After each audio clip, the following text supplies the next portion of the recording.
Hello, everyone. Welcome. We're going to wait a few minutes again for the room to fill. If you hear a little buzzing sound, it is. Oh, here we go. Let me take that out. Thanks, Travis. Awesome. Thank you so much for joining us. Everybody signing in. This is the second episode of Every Story Begins with a Sketch with Travis Blaise. We're going to start where we left off.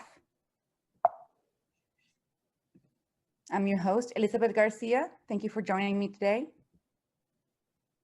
We're going to talk with Travis for about 2 hours, and throughout the entire session, I will be jumping in with questions. Please use the Q&A function on Zoom to send me your questions, or if you're watching us through Facebook, hi friends from Facebook, thank you for joining us.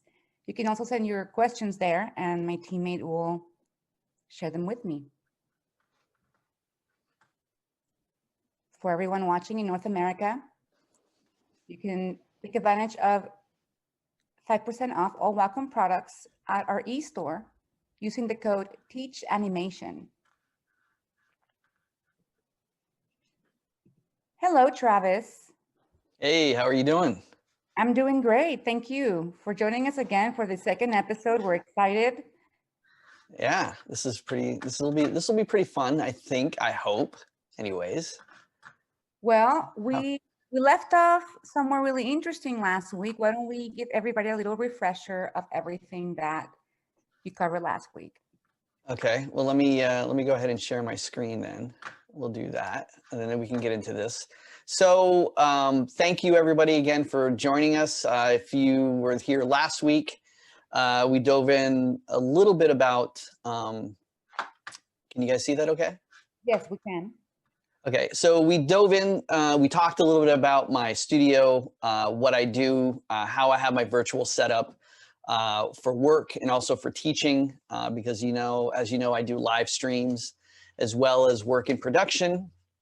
And so we wanted to this whole webinar is kind of based on the idea of me giving you tools, not just students, but mostly the teachers out there that are wanting to teach this, giving you tools and resources that you can in turn turn around and help teach your students or artists or whoever you have with you. And also this applies to students as well. So thank you again for joining. The last thing that after we talked about my studio setup, the last thing we did was we talked about story. What is it? Why is it important? Me as a story artist and as an animator and character designer, I find story is essential to everything that we do in animation. Without story, we wouldn't have animation. We wouldn't have film. We wouldn't have a means to tell anything. So, the medium, the story is what's important. The medium is what we use to tell the story, whether it's stop motion, 3D animation, whether it's traditional 2D, however you want to see that. The thing that I wanted to teach in the first part of this webinar was how to break down and how to get into telling a story. And so I gave this one exercise at the end of last week. And it was basically an exercise that I like to do, which is give someone 3 themes, 3 settings, 3 characters, and then we give them a genre. Is it romance, comedy, horror, action, adventure? And then which is also what is the tone? And as a little extra, we could throw in a prop. But then what you would do is you would pick those, which is what we did here. We have these things circled in red, and then we have the romance circled in black. These were the things that we had left off of and picked to create a story based on this idea using the Ken Adams story spine. Now, if you guys look, Elizabeth was really good about organizing and putting together a blog of information that I had given her, which you can access through Wacom. There's a link to the blog. I don't know if you want to share that again today, but it's in the chat. Yeah, the things that are in there are things that you can use and talking about my virtual setup, as well as using the Ken Adams story spine. And the Ken Adams story spine is, and I'll give you an example of that. I actually did not, I apologize, I did not have time to actually, I wanted to flesh this whole concept out and come back with a short story for you guys and then kind of build ourselves from there. But never fear, I do have an example to give regarding story. So again, going back to storyboarding, before we even start storyboarding, this is why I wanted to do this exercise, is because we need to get our story chops, our writing chops up. And you don't have to be, you know, a script writer per se, but you need to have the fundamentals. You need to have some kind of story basics under your belt in order to be able to be a good visual storyteller. Now, I really believe that over time, through your practice of visual storytelling, your writing chops will get better as long as you focus on that. So I think reading, listening to audio tapes, watching films, reading other scripts, taking the Ken Adams story spine, that is the example, and you could actually use that Ken Adams story spine, which I don't know if we want to pull it up here, the little map that I gave you guys. Let's see, where is it? I want to make sure that I have it here in front of me. I should have downloaded that and grabbed it before, but I think I have it already. For those of us that I have shared the blog, you can find all of the information there, including what Travis is talking about, so you can follow along. Let's see here. I'm just going to go to, I'm going to do something one step better. I'm just going to go to my website and pull it up there so we can see that. And then I'll show you the example of what I did. Now, actually, if you, and I have the links on there too. If you go to our story at Sketch to Animate, I actually take you through the story of our logo, the octopus, and Kato is our octopus. And I go and I actually use the example right here. I'll bring it down so we can see this. Let's scroll this up a little bit. There we go. Okay. So if you go to my website and you go to our story, I talk about the story of Sketch to Animate. And then, you know, people like I said, you know, people ask us, what is the significance of having an octopus at Sketch to Animate logo? Well, besides the critter being one of the smartest in the underwater oceans of our world, the cephalopod is a symbolic reminder of the 8 beats to constructing a story. So what better to explain it than, of course, telling a little tale? So I took the Ken Adams story spine, which is basically what's bold in black here, and bold at the top here is called Once Upon a Time.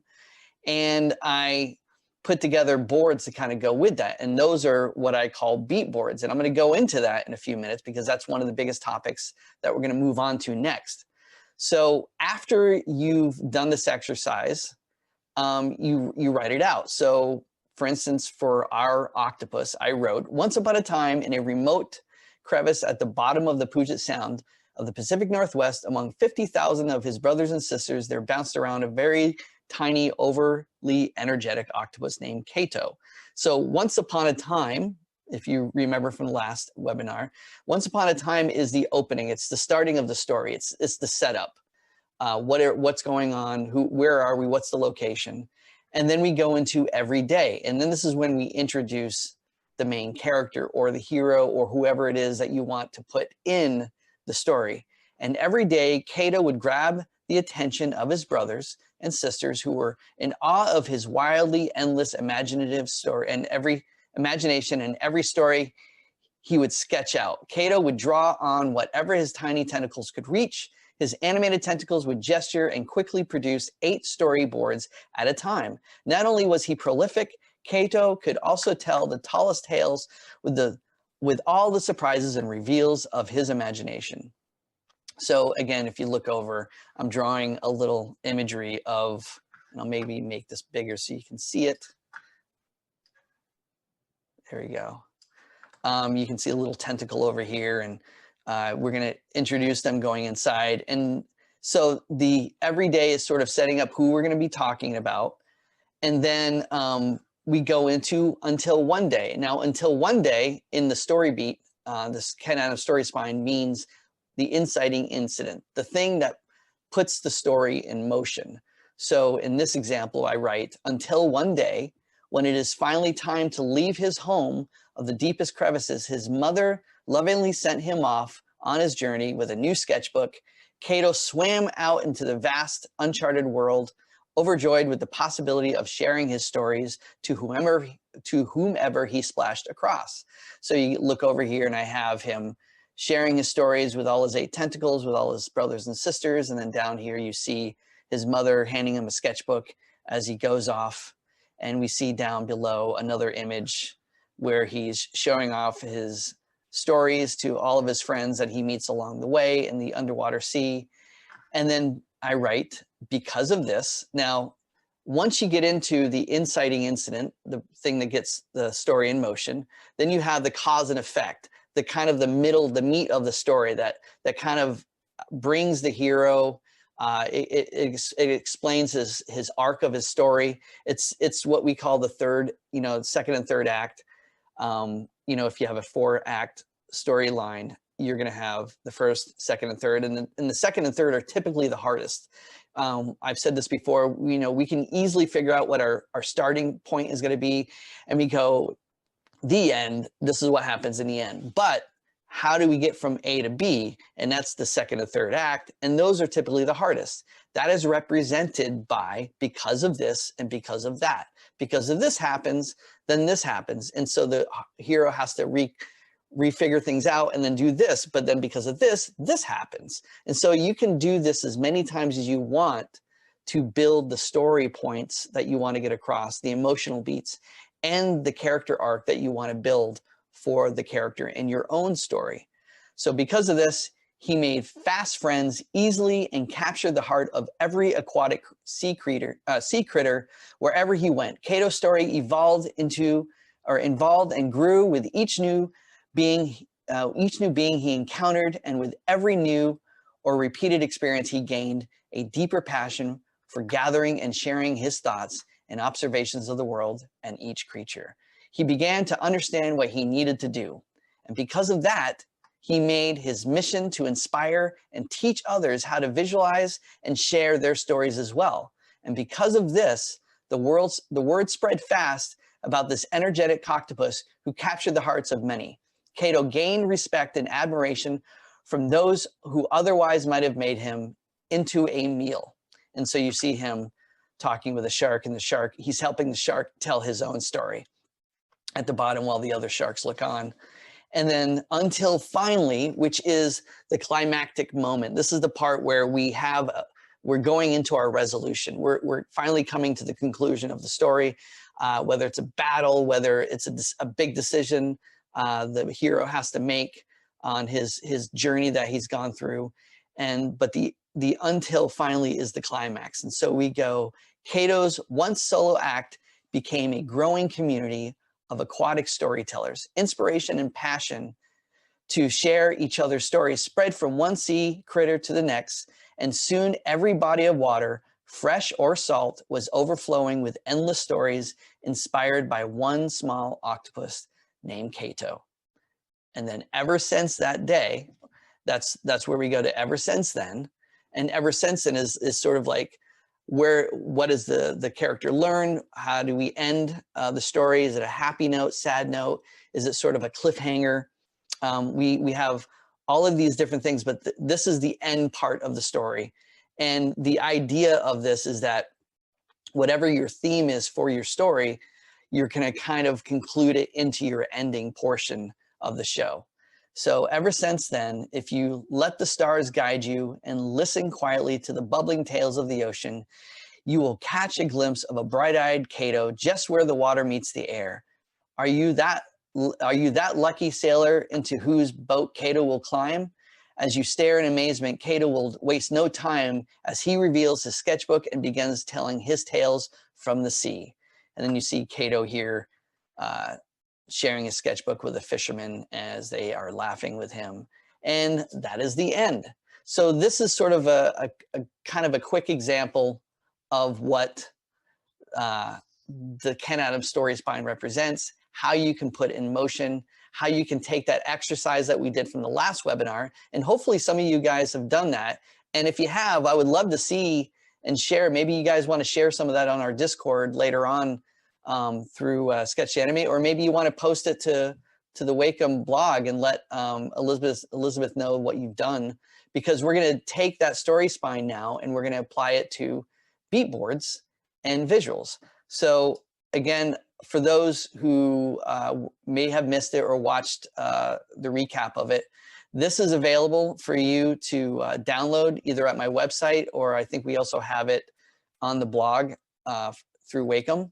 And this is my interpretation of the Ken Adams story spine, and I give the explanation here. And so this is what we talked about last week.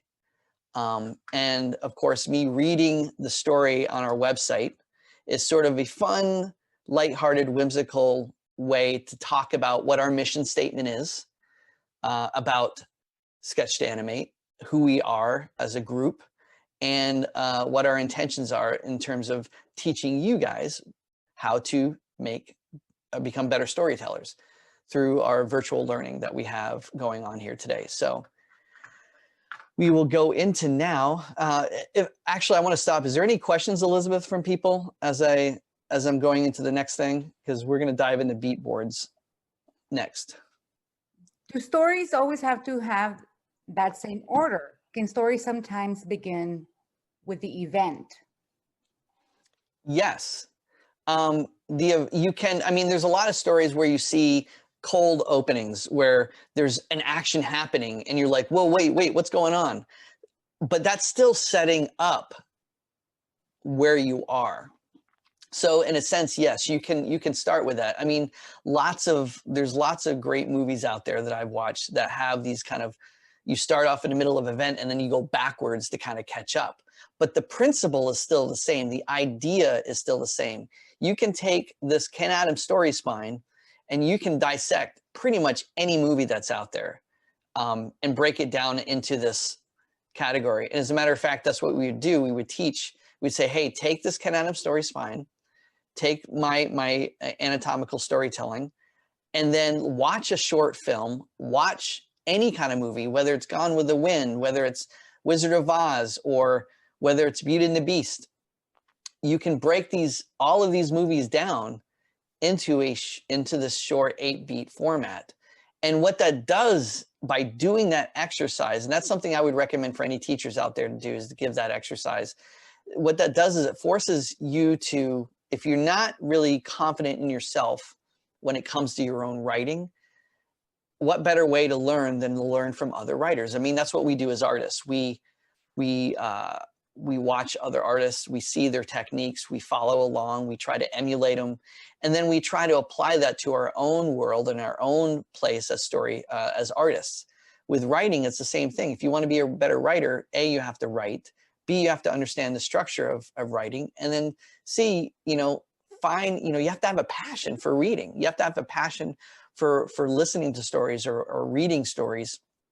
So all of these things kind of go into play with that being said. But yes, you can have these things. This isn't a hard, fast rule. This is just a generalization of helping you get yourself going when it comes to your own stories. And I feel like so many people come to me and go, I don't know what to write. I don't know what to do. I'm not imaginative at all. And I say to that, BS. Everyone has an imagination. Everyone has the ability to do this. And it's possible for everyone to tell a story. Even if it's the most mundane and boring, you can, even if you apply it, I mean, you got to start somewhere. We're not all going to be the most brilliant writers of the world, but, we can be our own writer. We can be our own, whatever it is. I don't like to compare myself to others. I look at others that I aspire to be like, or that people that inspire me to become better. But I don't mire in things that are where it makes me feel like I'm not equal to them. I like to kind of turn that around and find a way to inspire myself to do better with my own work. So is there any other questions? Yeah, I have a couple of more questions here. Sure. Emily Munoz. how does storytelling differ from movies to TV shows? Is there a difference? How does storytelling? I mean, storytelling is stories, right? I mean, we're telling a story, like I just told a story, but stories are in like before film, before even written word, stories were told mouth to mouth. You know, tribes, villages, people, they would cultures would tell their own stories, whether the creation of the earth.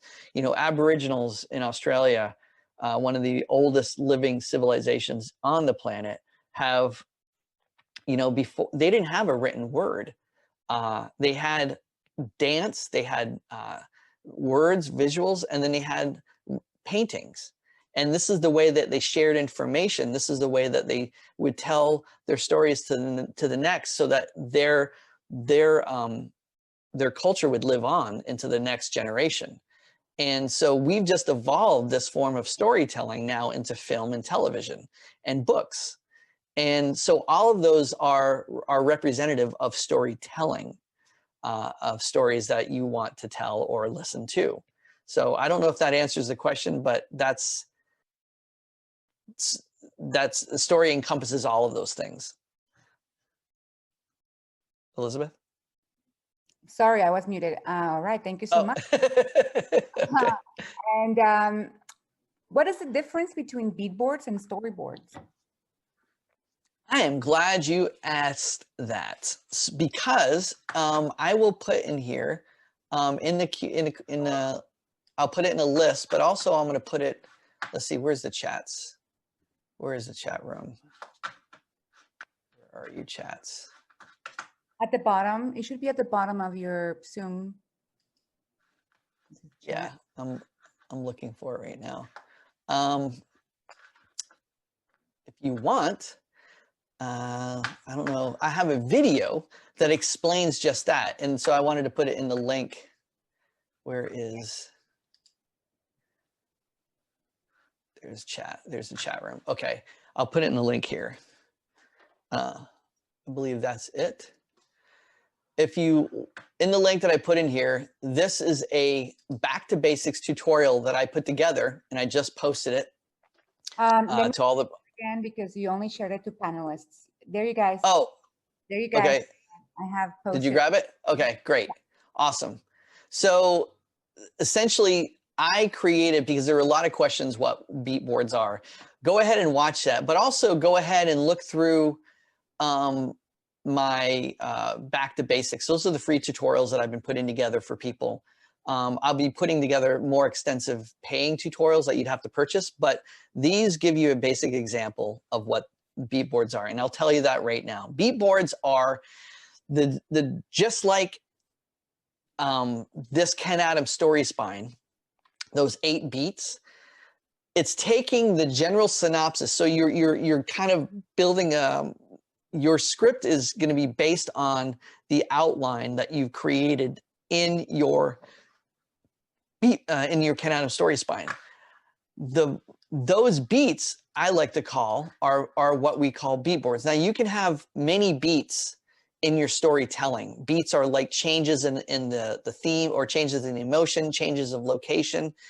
When the rhythm changes in your storyline, where the character goes to a different location, or they're up against a new thing, that's a beat. There's beats that involve the changing of the story or the rhythm of the story. So in those beats, rather than doing hundreds of boards, you're doing 1 to 4 boards. So you're doing a generalization of what that beat represents. It's kind of like looking at a children's book.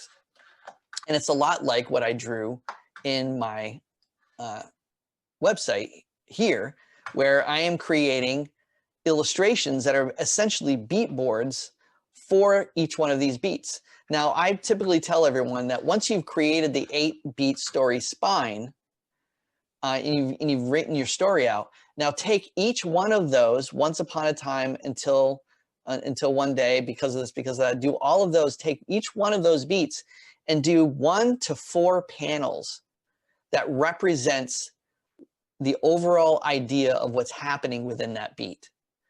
And then that is considered a beat board. It's giving you the Cliff Notes version. They're still boards, they're just limiting. And you're forcing yourself to, at this moment, you're visualizing the environments.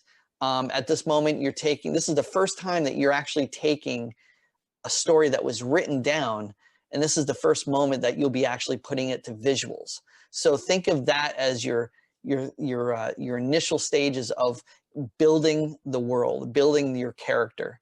At the same time, you're going to be designing your character as well. But there's also visual beat boards. There are color boards. There are mood boards, they call. All of these could be represented as beat boards. Art directors use beat boards to kind of create the overall look and feel of what they want for each sequence of a film.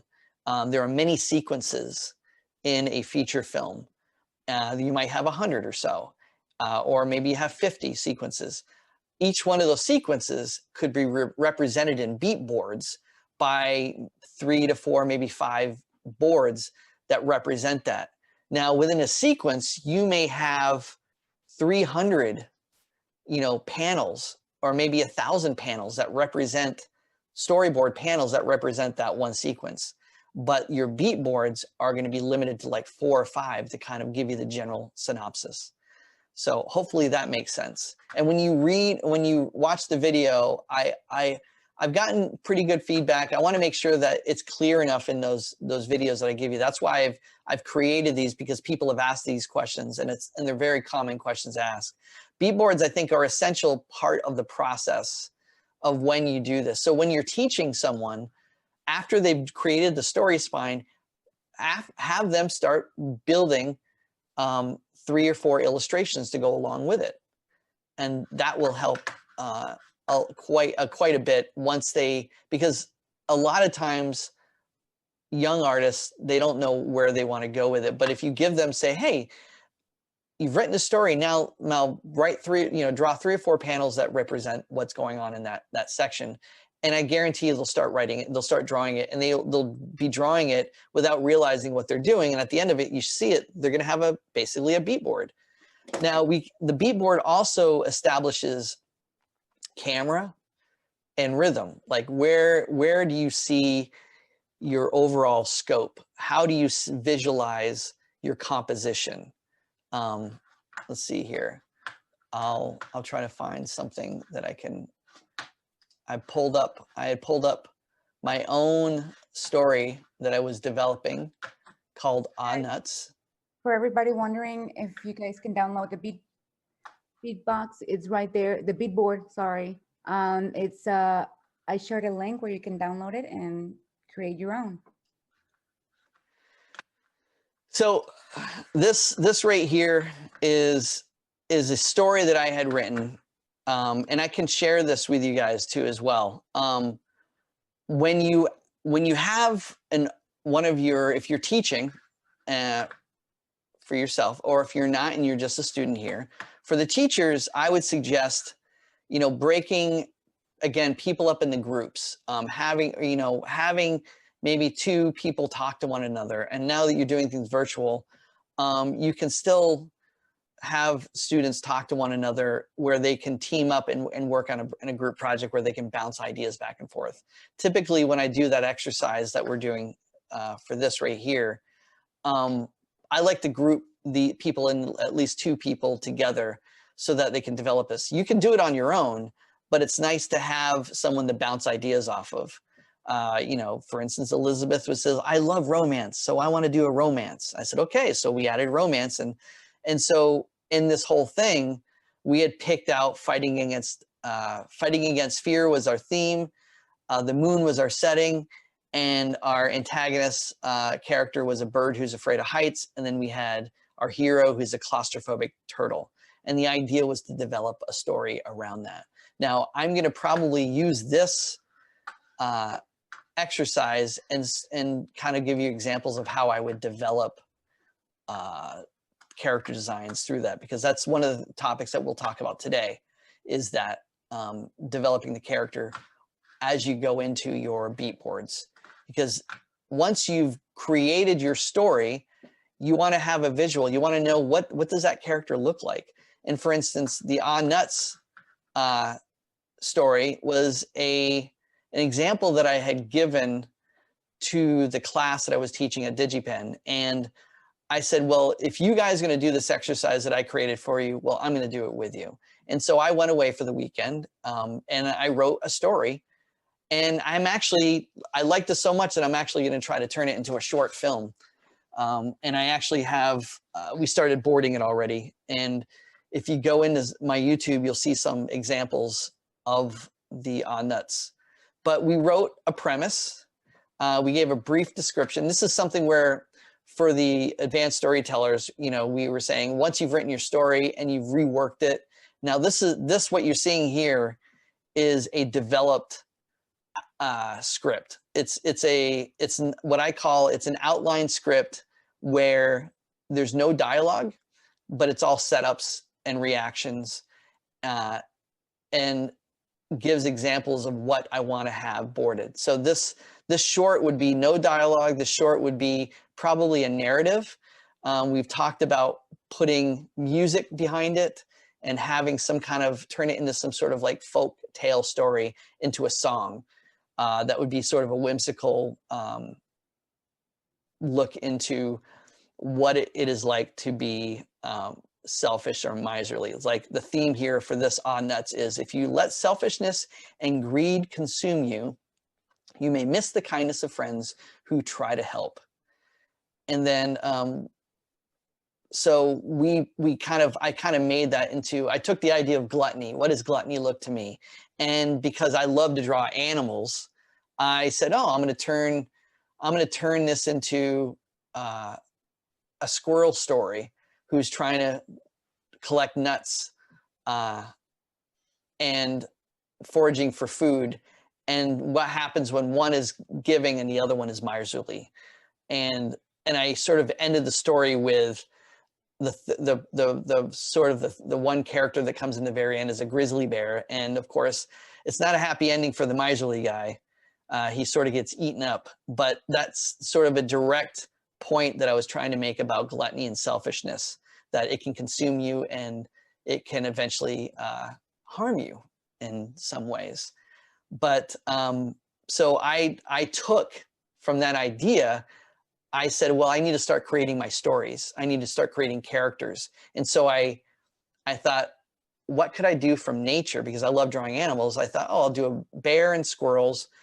They're natural predators and prey in the animal kingdom. And I thought, well, this could be a fun way to tell a story by utilizing that idea of all the research that I've done about bears and what they eat and all the things that I've researched about squirrels. And I turned it into this fun story. So let me find the visuals if I can. I think I have some. Let's see here.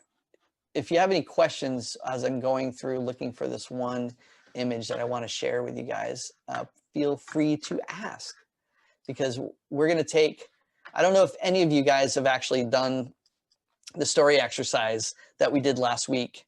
I bet you Elizabeth didn't do it either. Did you do it? Elizabeth, No, did you write something? I You didn't write anything? No, I was. No?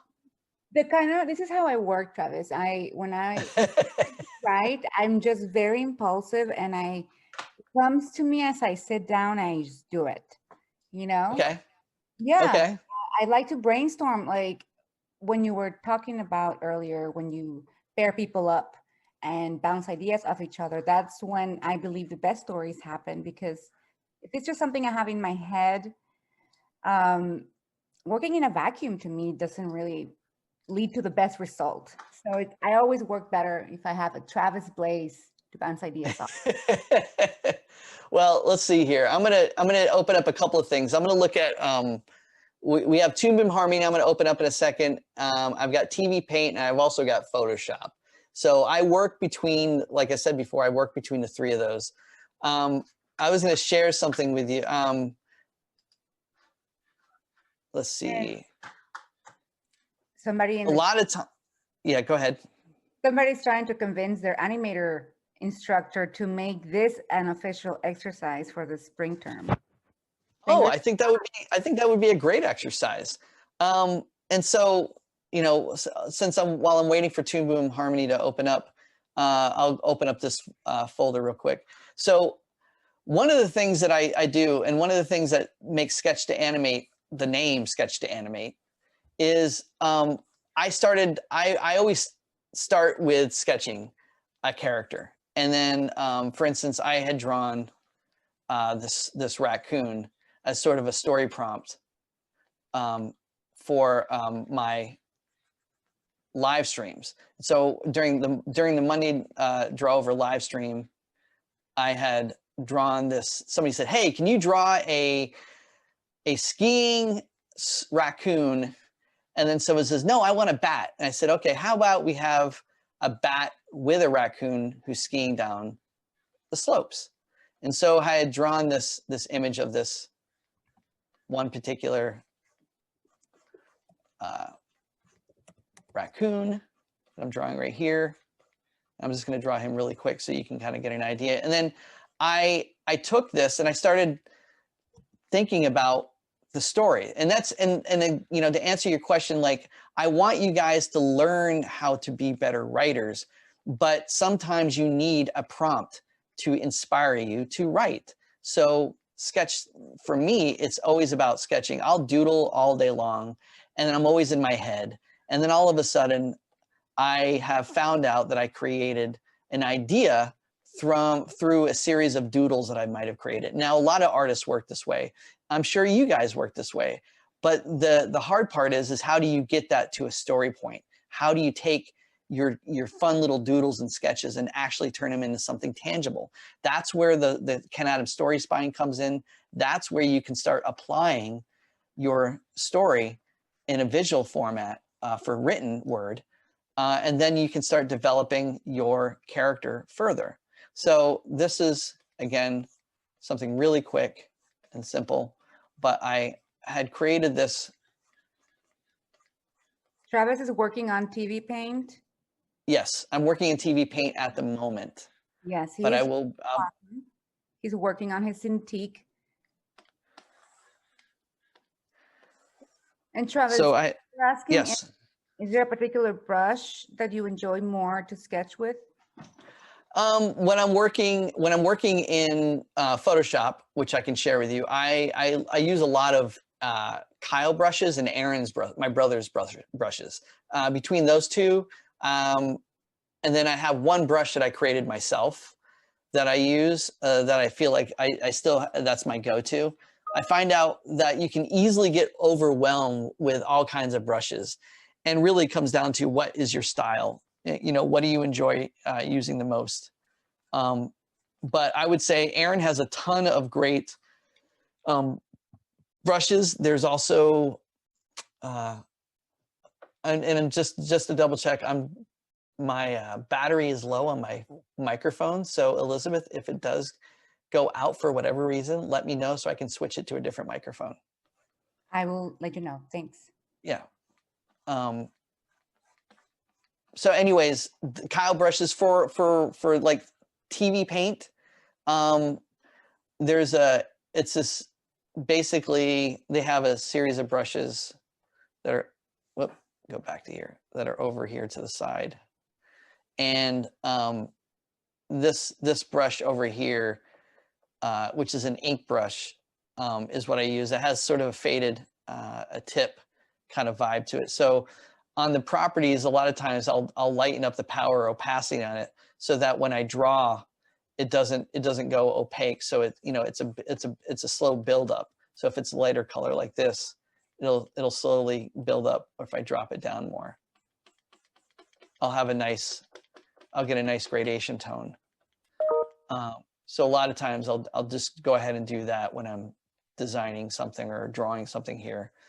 And from back to the raccoon. So I drew this raccoon and then I drew this bat, and I started figuring out, well, maybe I could do a little short scene out of this, or maybe I could create some sort of scenario. Now it's not a full-blown, storyline, but it's something that I wanted to see if I could create some whimsical idea. And story prompts, when people are asking me to do story prompts, which is essentially like a beat board, it's giving you a situation. That in itself is one little moment of a story. So I like to do those little exercises for myself. That's why I always ask people to give me a story prompt, because I draw on the fly and start inventing something in my head, what I want to do. And then later on, if I like these characters enough, maybe I could turn them into a short story.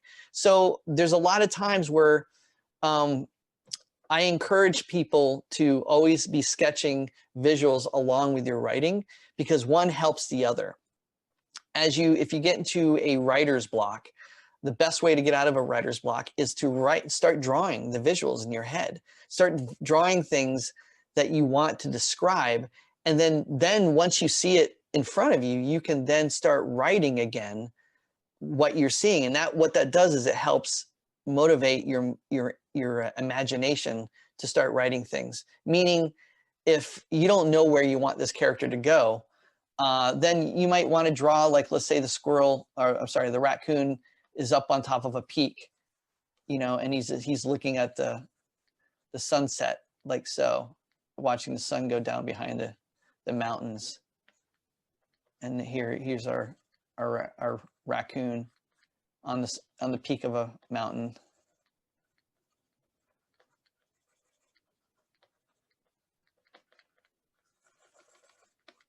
Watching the sunset. And that little story sketch that I did, that little beat, which is, I consider a beat,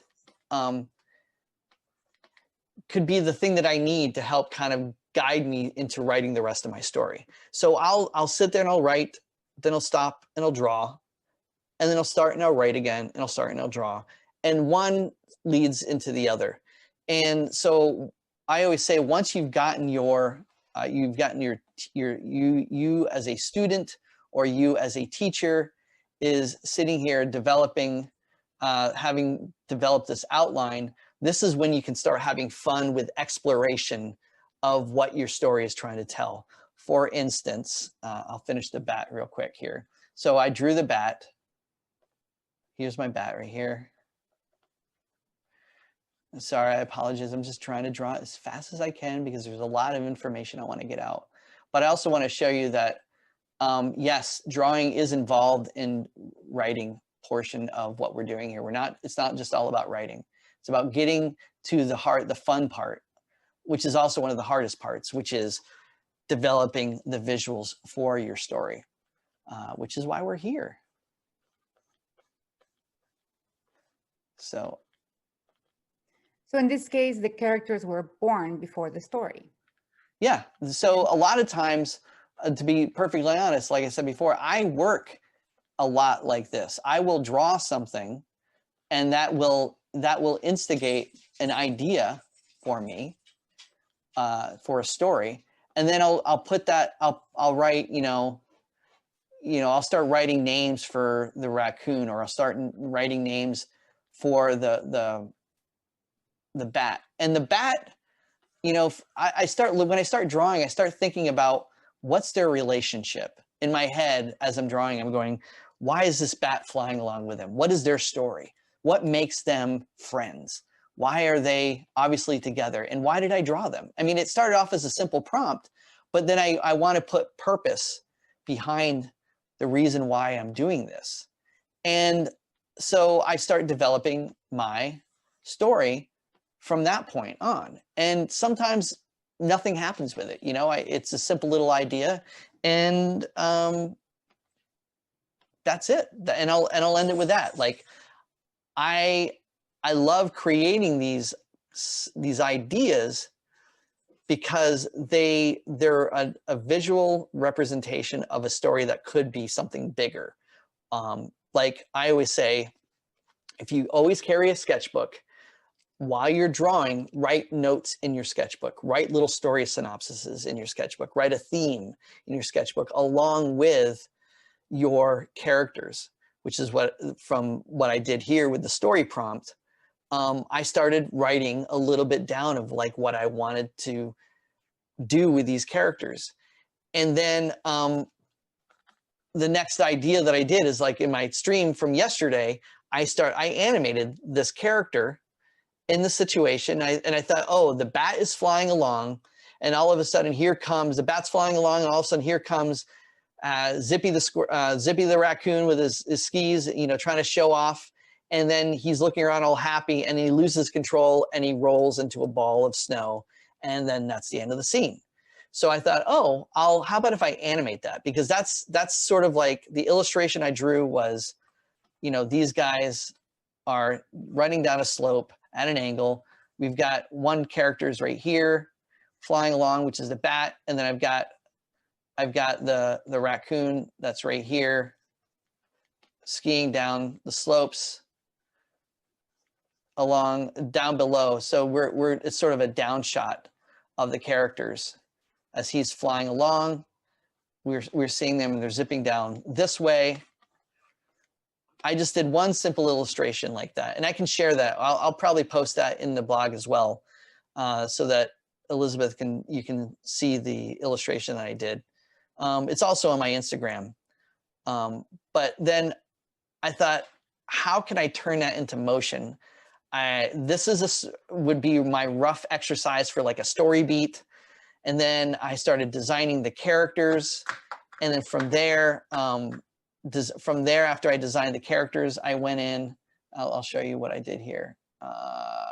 Where are we? Animation raccoon. I think this is it. I just shared Travis's Instagram on the chat if you want to follow along.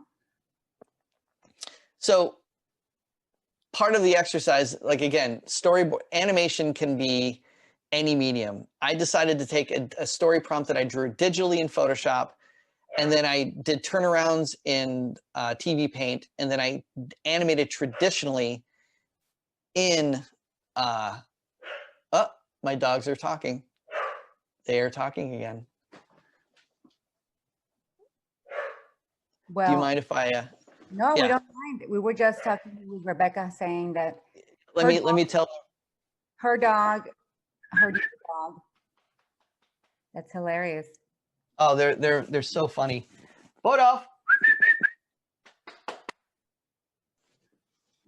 I'll keep it shut here, so he's a little less noisy. He's the one that likes to say hello to everybody that goes by the window in our front of the house.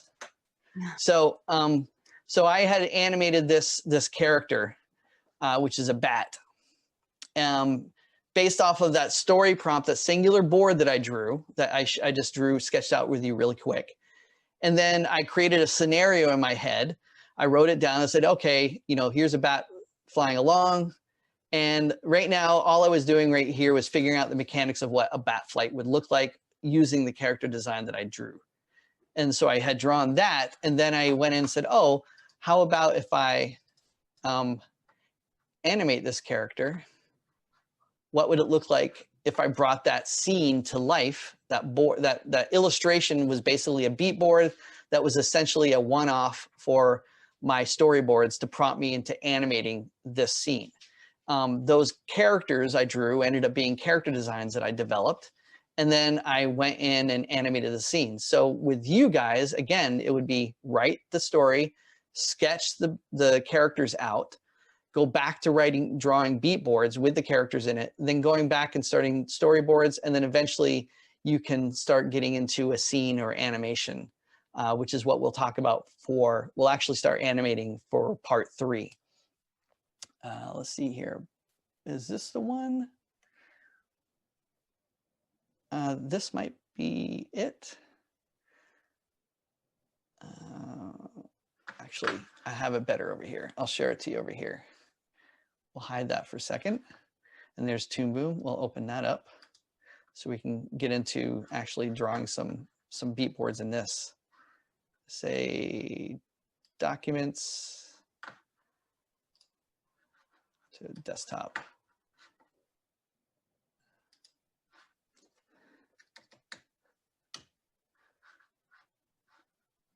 No, I just cancel that. I need to do a new scene, create a new scene.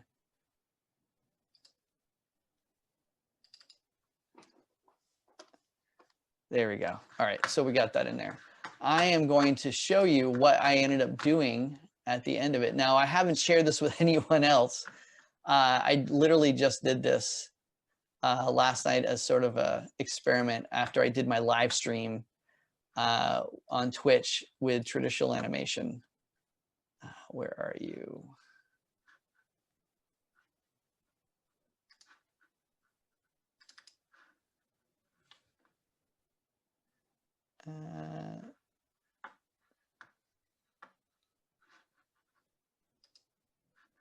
I have so many folders. I think this is it.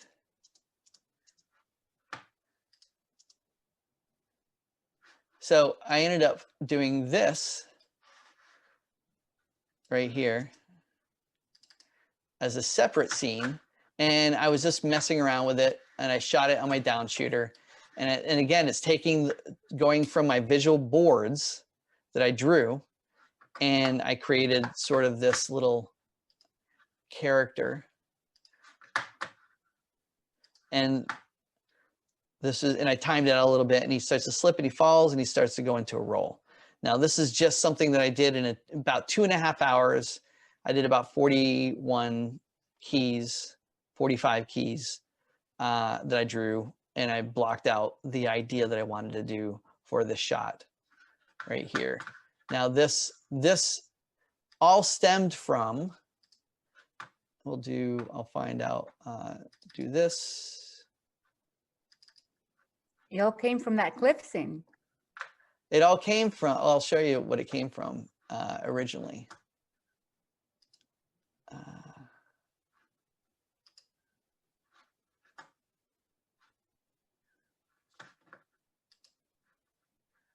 Raccoon design. I drew this out based on what I wanted to animate. So I did a quick rough turnaround of the character because I just had one illustration I did. And then I did thumbnails at the top to kind of represent what I did for what I wanted to animate in that scene. So after I did these quick thumbnails, which are essentially the basics for a storyboard, I went ahead and I animated that character there that you see. But it all started from my Draw Over Mondays. Let's see if I find it. Okay, these were my bats that I designed. All of these were all my individual bat designs that I drew. After I drew the one singular story prompt, I wanted to develop things further, so I started drawing these just to kind of get an idea of what I wanted. And then this, if I can find it, I've got so many illustrations in here that I've done just on this one thing alone. There you go. That's what I wanted to share. So the story prompt was, draw me a bat, draw me a skiing raccoon. I drew this scenario in my head as sort of, I was thinking in the top of my head, well, I don't want to just draw a skiing squirrel or skiing raccoon. How do I want to draw it? Well, I want to draw him where he's almost like saying something, and in mid saying something, he starts to fall. So it's like a mid action. And that's what prompted me to start writing down what it was that I wanted to create. And then I went in and I created it for everybody. So what I wanted to share with you guys is, let's say this, we got that Toon Boom open up. Remember what we had? We had the squirrel. I'm sorry, it was the frog. No, it wasn't the frog. It was the turtle, claustrophobic turtle.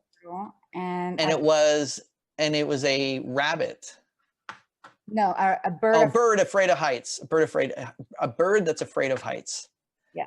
So, and they're set in the moon, And we didn't write a story yet for that. But let's say, hypothetically, we wrote a story already. And you want to start putting beats to that story. We could say, like, once upon a time on a moon base, sometime in the distant future on a moon base, there was a character, an astronaut who was living on the moon, who decided to bring their pet animals with them on their journey. And one was a bird and the other one was a turtle. And every day they would be in their, cages or birds or whatever in space. And of course, this is where we would set up, why is this turtle claustrophobic? And why is this bird afraid of heights? Now, I was trying to think of a scenario in my head before I was getting into this, like, well, what would make the bird the antagonist? And what would make this a romance? And then I thought, oh, let's have the characters. My initial thought was, we're going to eventually have these two characters fall in love. Right, Elizabeth? Like, I mean, that seems like the natural progression. But they're polar opposites. And the theme is getting overcoming your fears, right? So we had this overcoming your fears. Well, my thought was, if the bird, and again, I'm just doing this improv right now, if the bird was afraid of heights, it clearly it wants everything to be close to it. So maybe it wants to be back home on planet Earth. So maybe this highly intelligent bird, who's a parrot, let's say a macaw, and decides he is going to devise a plan to magnetically attract the moon close to Earth so it can get back to its home, because it doesn't want to fly because it's afraid of heights. Right. But it wants everything to be close to him. So we set up that the bird is always walking around on things. It doesn't like to be floating around. It likes to be close to things. And then we have this turtle that likes to be out in the open. It doesn't like to be caught in a cage. It doesn't want to be, it likes this environment when it's floating around because it's not cooped up in one small area. But it's like, how do you create opposites attract with these two guys? Let's say the antagonist's fear is heights, so much so that it's going to devise a plan to ultimately destroy the planets because it wants to create some weird magnetic machine that's going to pull the moon closer to Earth. In turn, it would cause havoc on everyone. So the turtle has to stop the parrot ultimately in the end. But in doing so, the turtle has to overcome its fear of getting too close to somebody or getting, and then maybe there's a climatic moment where they're floating in space or floating high, and they're kind of caught with things that are going to fall on top of them. And so they have to escape through this hatch in order to survive. And by the fact that they're forced to help one another, they overcome their fears, each of them, and then they fall madly in love. That was sort of what was going on in my head. And I thought, well, how could I write that in a story? Right, Elizabeth? Like, how can we write some kind of crazy, what's that? It's a really crazy story. I mean, this is the part. The fun part is anything goes. You can make it anything you want. It doesn't have to be perfect. Not at this stage, at least. So you can enjoy that. Let's do it. Let's see. Well, how do you make this bird look so he doesn't want to fly away? So is he chained to something? Because you're in the moon, there's no gravity. How is he gonna? Well, unless they've created some sort of gravitation, anti-gravity or gravity machine that, it's cartoon. You can do whatever you want. But you need to create the characters now. Let's say we've written this out. And just like the example that I showed you in the Cato, and just like the example that I showed you in the On-Net story, which I will send you the example of the On-Net story as well. you have to create the characters. So this is the fun part. This is where when you tell the students, hey, write out this beat, give them a time frame to write out the story. And I usually give 25 minutes, 20 to 25 minutes for them to write a story. If they go into groups, they have to come back 25 minutes later and read off and share with you the Once Upon a Time and the 8 Beats. Now, it could be a 1 sentence, it could be a 2-sentence scenario idea, but every single time these kids have done this, because they're going on creative instinct, for 9 times out of 10, everyone writes something really funny or really fun. And they're all shocked and surprised at how well they could write. Some of them are like, oh, I'm not a writer, I can't come up with anything. And all of a sudden, there's some of the best ones. They have some of the best ideas. So this is a really cool way of really engaging your students, engaging them, getting them involved with each other, but having fun along the way, because this is what it's about. It's about, you don't want it to be an assignment. You want it to be an adventure. You want it to be something fun and creative, because that's why we're in this industry. That's why I do what I do, because I love it. So Elizabeth, this is where I get you to help me. So we have a parrot, right? A Yes. macaw. Let's say it's a macaw. So, you don't have, let's say you don't have reference. So you're just going to make up what a parrot looks like. And then you're going to make up what a turtle looks like. So what would a bird who's afraid of heights look like? You know, how would you represent? Very, very few feathers, because he probably plucks them to thin out his ability to fly. You know, that's an interesting thing. Maybe he's like balding. He's a balding bird because he's so afraid of flying that he plucks his own feathers. Or maybe he doesn't pluck his own feathers. Let's see here. I'll knock this down a little bit. Maybe he's made himself fat, so he's too heavy to fly. Oh, Alana Varela said that he's very skinny, that she thinks that he looks skinny. People in the chat help us. How do you think this bird looks? I think he has very few feathers, and it's probably like. Well, I think he could have like no feathers on his, like have very little feathers on his. Or small wings, very small wings. Like, yeah, or he's just plucked all of his feathers out. That's the most effective way to be able to just nip it. What do you do when you don't want a bird to fly? You take his plumage feathers, his wing feathers. Yeah. You clip his wing feathers, and then they can't fly. Well, he just does it himself. Fat because he doesn't exercise by not flying. Short wings and fat. He has like scars from falling off a tree or something. Well, let's see here. Let's see if we can find. And this is where I go in. Technical, an underdeveloped pectoral muscle. An underdeveloped pectoral muscle. Yeah. Okay. All right. Very specific here. Yes, that is very, and it's funny because once you get the ball rolling with this idea, ideas to start flowing. This is the best. See, what we're doing here is exactly what you should be doing in class. You get people engaged, you get people excited, and then you start rolling with it. And then this is why I love working with groups, because you never know what you're going to come up with. I'm going to say macaw. We love that you're making him look sassy. Somebody's saying that they would like to see his face when he flies because they're wondering if he closes his eyes because he's so scared. Maybe he now, mind you, a real macaw. I'll just draw this one for you real quick because I pulled up some references to make sure that I have the right one that I want to draw. But a real macaw kind of looks like this.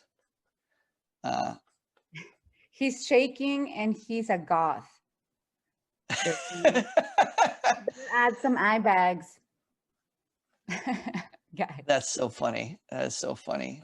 So I'm drawing a really quick bird for you, what a macaw looks like, but they have really long, and it's even going past. The tail, yeah. Yeah, the tails are really long. But this would be a general idea of what a macaw looks like with their wings. Now, if we were going to draw a macaw, let's get rid of this guy. I'll just do the next frame. They're saying that Now again, I'm drawing this in two Moon Harmony now. So now you guys are seeing this in two Moon Harmony. FYI, if you're wondering. So let's take the macaw. I love the ideas that you guys have done here. I'm gonna maybe put the onion skin on. Let's change him up a bit. They're saying to give him glasses because he's nearsighted, or add some eye bags. Add some eye bags. He has macaw stigmatism. I love the engagement that we're getting here with people, though. This is great. This is awesome. He's gray, like most parrots. And he wears a jacket to protect him in case he falls. Few feathers. They all agree. A few feathers. I think he has to be. He has to. Have you seen what a bird looks like without feathers? I mean, I'll draw him. Really sickly. They are. Yeah, they're quite. Yeah. They look really bad. We actually had.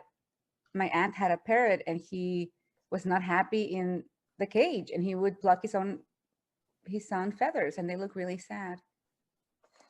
He's saying, somebody's saying to Shani, saying, "Oh my God, don't make him look too much like a chicken." Don't make him look too much like a chicken. Yeah. We're gonna give him a suit. We're gonna get, it is outer space. Let's say, what if he was wearing a suit? You have to make him a little bit cute, Travis, because the turtle does fall in love with him. Or her, or them, or whatever. It could be. It could be. It's interspecies relationship.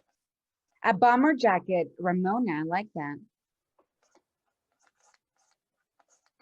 A rubber chicken suit so that he doesn't get hurt. That's funny.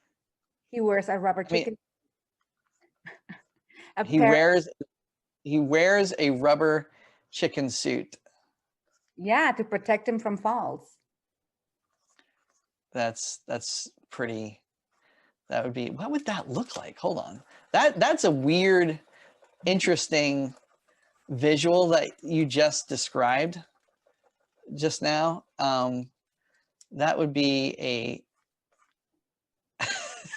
oh my God. Yeah. Okay, hold on. A chicken suit. A bird wearing a rubber chicken suit. Yes, Alana. Joe suggested it. And I think that it's interesting because maybe it's like the surfers to protect themselves from the cold, or he's protecting himself from flight by wearing this. Chickens don't fly, so maybe he's a parrot trying to pose as a chicken. I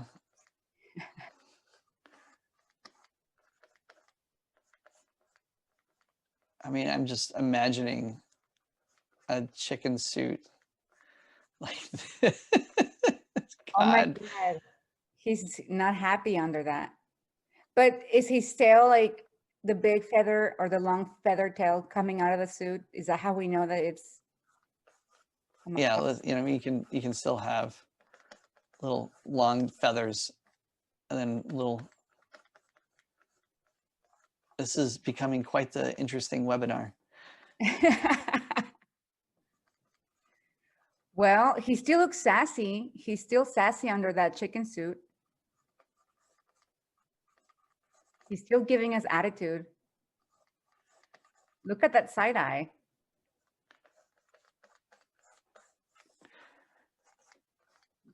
Guys, help us name this chicken. What is his name? Or parrot.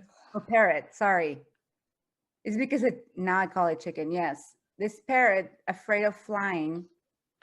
Whereas Arturo Alfredo. Alfredo. Because technically. Broiler. A parrot named Broiler. Chicken Alfredo. Parrot Alfredo. Rory. Astro. I like Astro. Oh my God, Travis, sorry. I just noticed your mic is off. All right, guys, we're going to wait for Travis to change his mic. I like his ideas. Thank you for helping us develop this character. Alfie, Tegan. I love those names, Ramona. Let's give him a strong name. So even if his character was wimpy, his name is strong like Arthur. That's a good idea. Can you hear me? Yes, we can. We hear you. How's the quality? I think it's good. Okay, because it's coming out of my headphones. I got oh, I forgot to tell you this. So one thing I forgot to share with you guys, Aeropex Aftershocks by Aeropex is a great, these are literally the headphones. They don't go in your ears. Okay. And your microphone right now, and they last up to 8 hours. And because I don't like things in my ears, I have a weird thing about that. Plus things always fall out anyways. This thing works really, really well. Well, And we hear you. yeah, this is great. Okay. So that's another alternative to, like, say, my Rode mics. This will last you, and this again, it's Aftershocks. It's Aftershocks. It's spelled, Elizabeth, AFTERSHOKZ.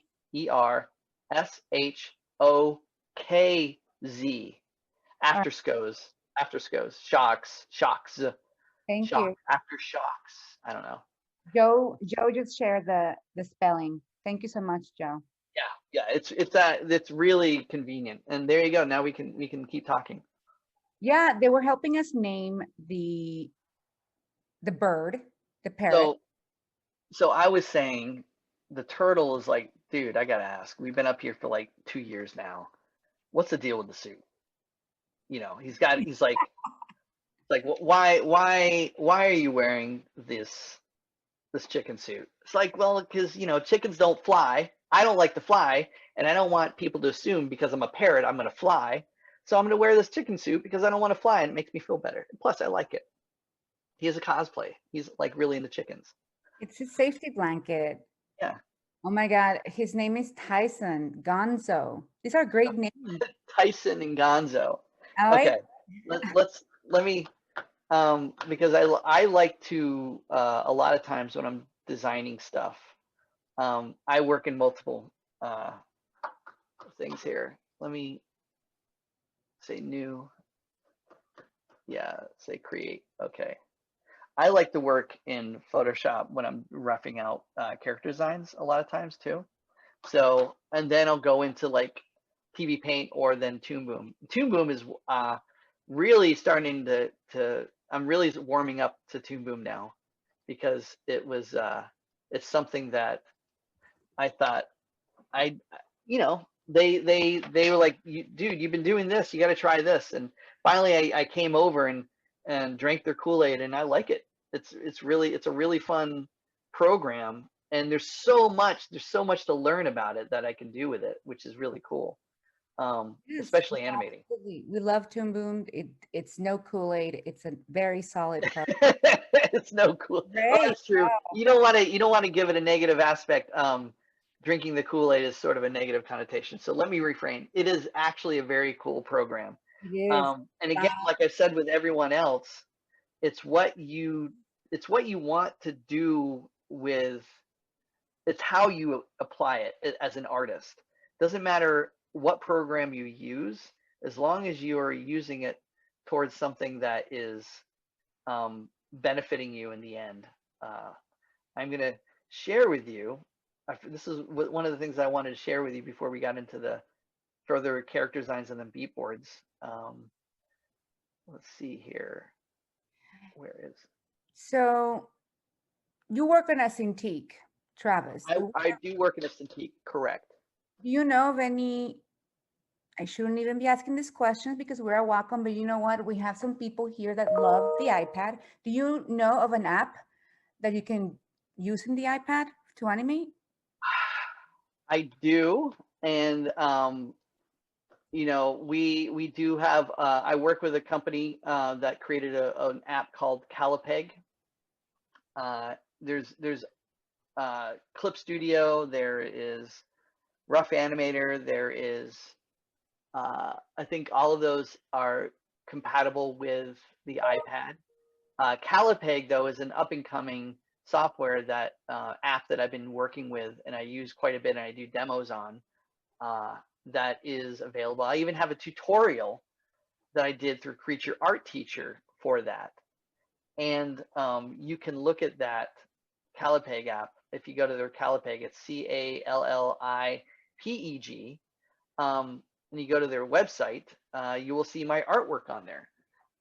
Because I'm a big component. If I'm not, you know, I bought an iPad for the purposes of that app alone and Procreate.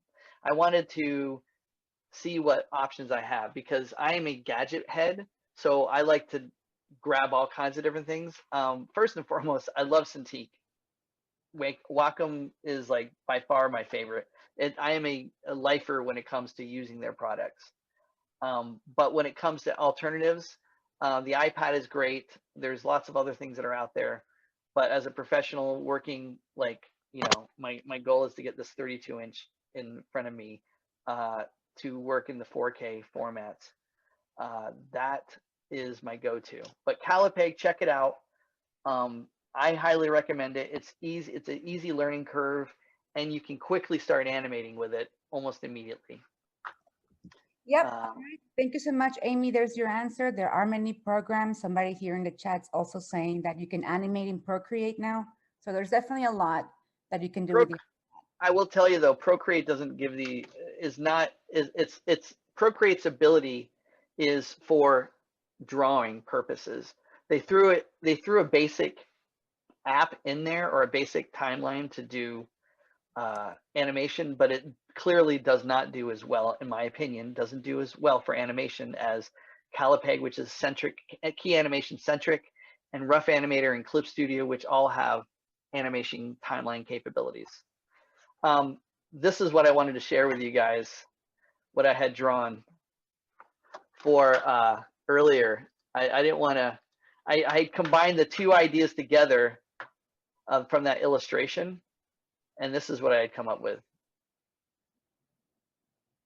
I love it. I just while we were talking, I just found it. So I thought I wanted to interject and kind of throw this in here and kind of taking you through the process of how again, an idea, a prompt went from a scene, a scenario, which is a story concept or a moment in time, to me developing the character designs, then posing them out and then animating them. And I chose to animate them traditionally in this sense. So sorry, Wacom, sorry, all the other software programs. This was done traditional, but will end up being cleaned up and colored digitally. No, So, we love it when people mix traditional with digital. I personally love to see it because you can't really do one well without the other. And I love the way you have combined both. Like you say, you animated it traditionally, but you're going to clean it up digitally. So both. Also, the camera angle that I wanted to choose, you know, you're looking down at them. And of course, there's no background flying by yet for point of reference, but you're getting a sense of like we're up high looking down on them, or we're flying with them. Like a drone camera is following along the bat as we see the raccoon kind of coming in. Anyways. Going back to the clip that you just showed us, yep. How did you add the two traditional animations into one scene without disturbing the background? Oh, well, for this case, because again, I am familiar with TV Paint, I brought each layer in to TV Paint, and let's see here. Where's my TV Paint? I can kind of show you. I bought it. I last night or the other night, I got a stop motion app that I got through the App Store. I just looked up, say, what's the best app I could find? I found it. I hooked my 4K camera that I'm pointing at right now, and I hooked it to my tripod that it's attached to. I brought it all the way down and flattened out my table, and just had it with a downshooter shot the animation frame by frame for each one that I did, and then bringing it into TV Paint which is what I did, I was able to make sure, where are you, TV? Why are you, okay, it's behind me. Or is it? Where is TV Paint? I'm gonna get rid of this one. I'm gonna hide you for a second. Oh, cancel, that's why. It's right here, right in front of me. So I had grabbed this scene. If you look at this, I'll show you the timeline real quick of this one. I have all of the images looped on the top layer. I'll just hide this one. And all I did was I put this on a multiply so that now we can see through the layer. When you put it on multiply, it allows you to be the layers to be transparent. I messed around with the contrast and opacity just a little bit. And then I brought the other scene in and I put it on the layer below it. And I believe it should be in here.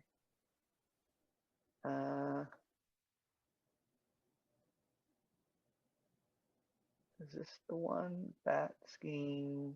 This might. Nope. Let me find.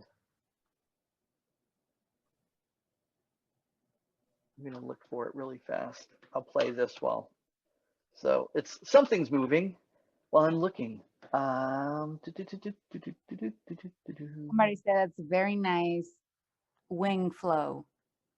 Oh, thanks. Yeah, it was, again, this for me, this was a combination of learning how a bat flight works and then figuring out a way to incorporate it into my actual idea that I wanted to do.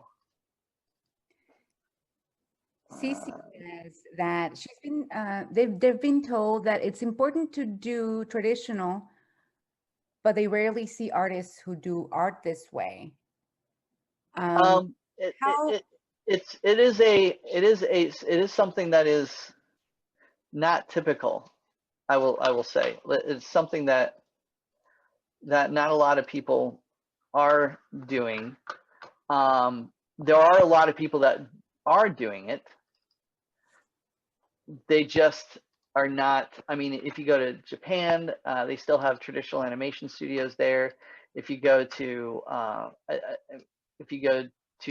my friend Sandro, who lives in, and you may know him. Sandro lives in Brazil. He still animates traditionally, which is pretty awesome.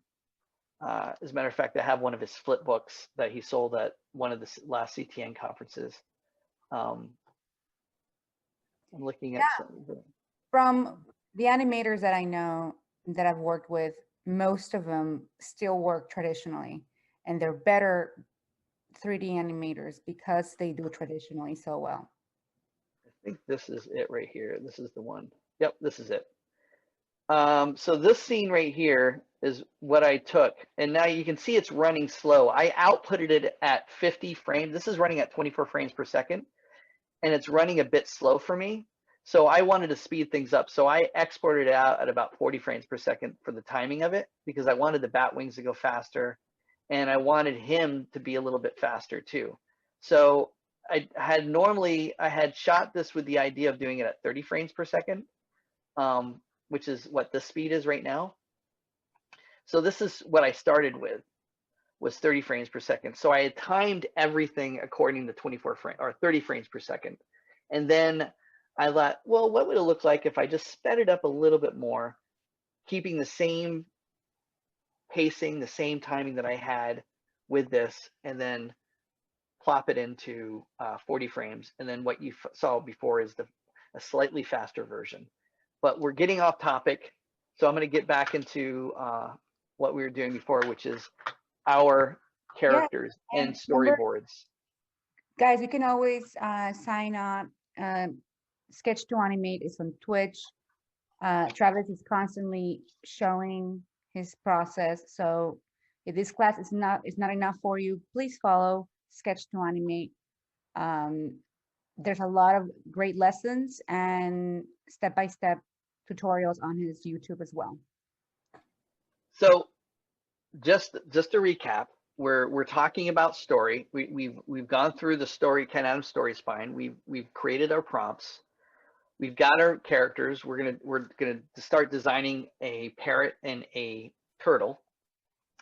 And I wrote a few notes down. I wanted to just sidestep just for a second to make sure that this is clear for everyone. So when you're teaching, or if you're doing this on your own, the step-by-step process is sketch.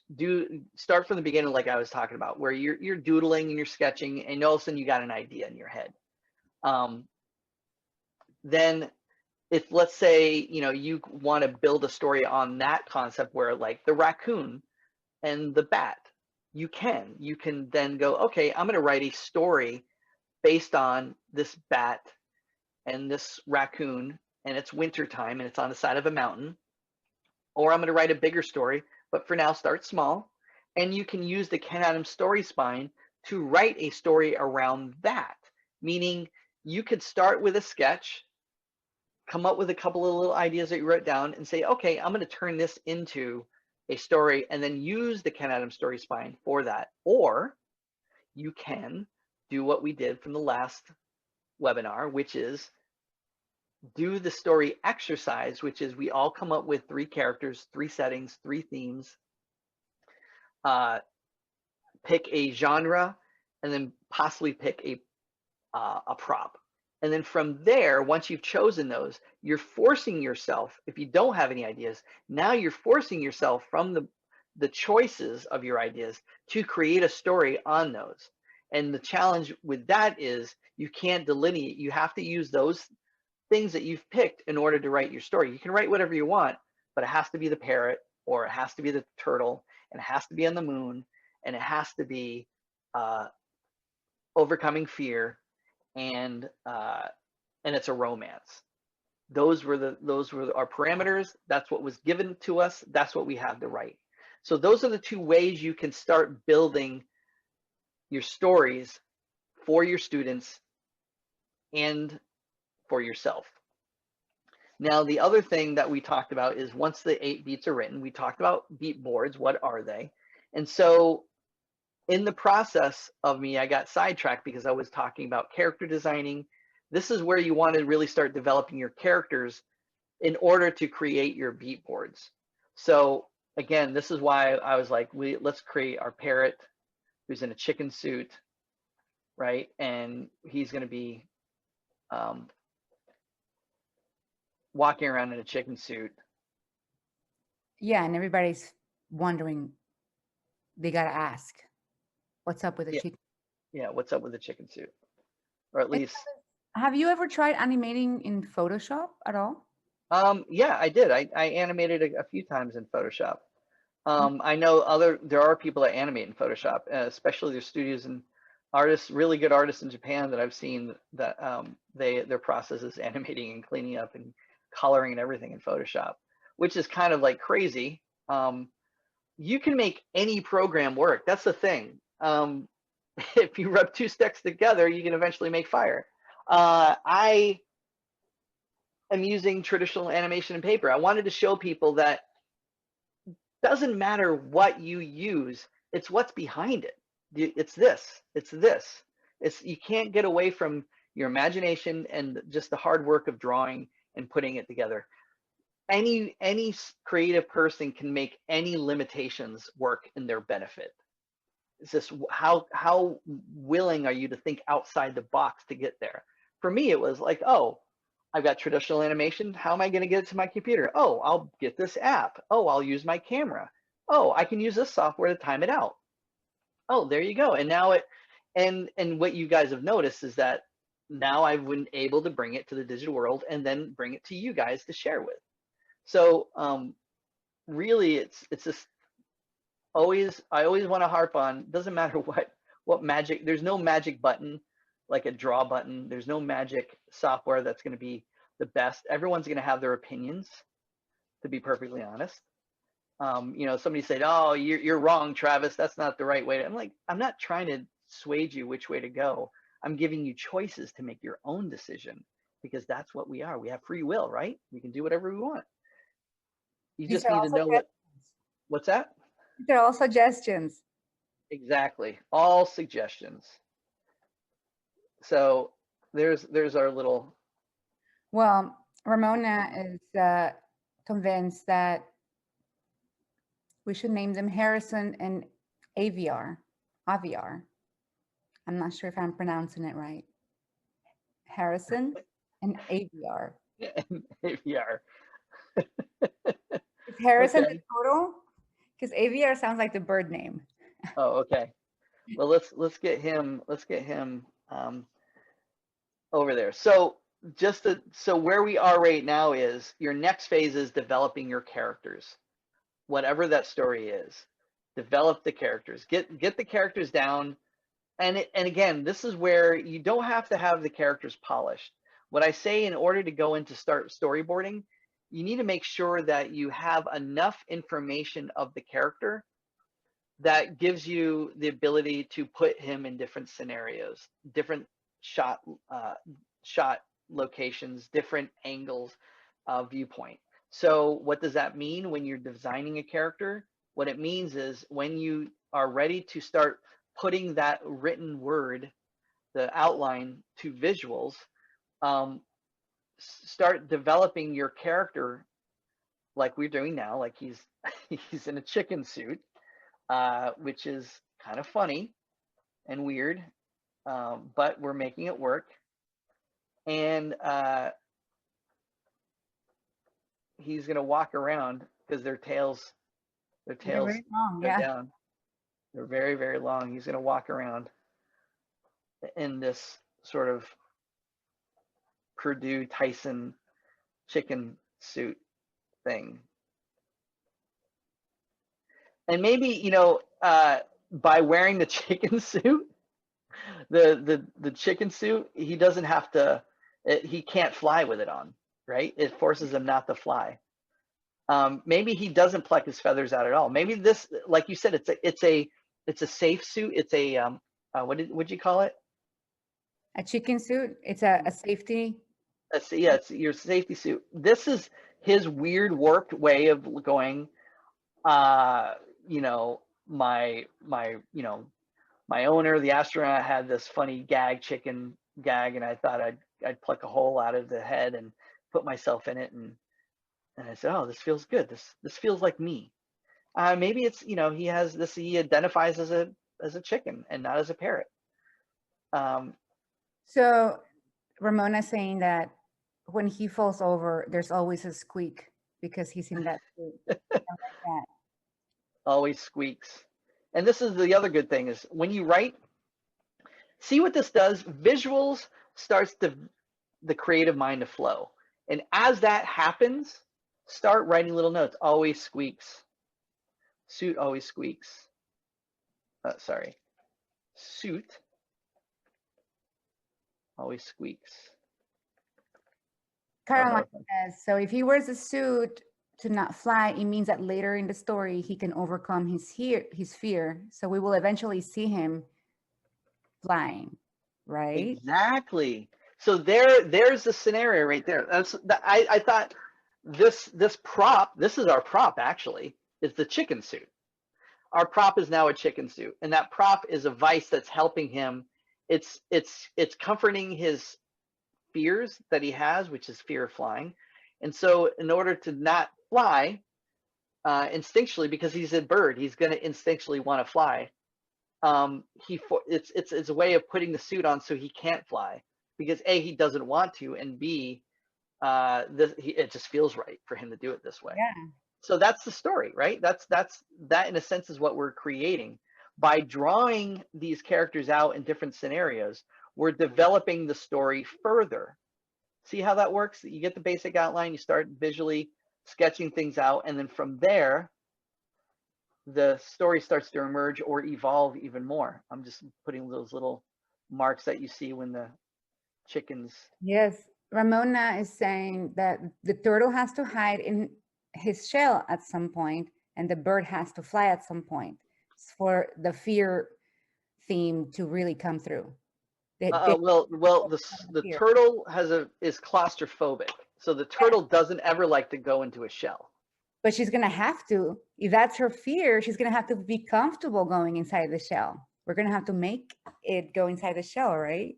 Which is kind of an analogy. I don't feel comfortable in my own skin. I don't feel comfortable in my own, neither one of them feel comfortable in their own skin. So they'd rather have someone else's skin, right?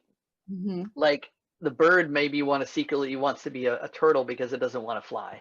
And then the turtle wants to fly because it doesn't want to be close to anything. It wants to be out in the open air. And that's why it chose, it was happy to go with it, on it, maybe to go to the moon, because then it has all this open space to be out there. So let's see. I like this whole idea. And the thing is, you can create him, his face. I mean, we could, this, based on what I'm looking at now, is the shape of a macaw, has sort of this shape to it. The head kind of goes up like this, little beady eyes. Mm-hmm. And then you have the big beaks, the big beak right here with the nose. This is what they really look like, as opposed to now, what do we want our cartoon version to look like? Do we want it to look just like the bird, or do we want to push it even further?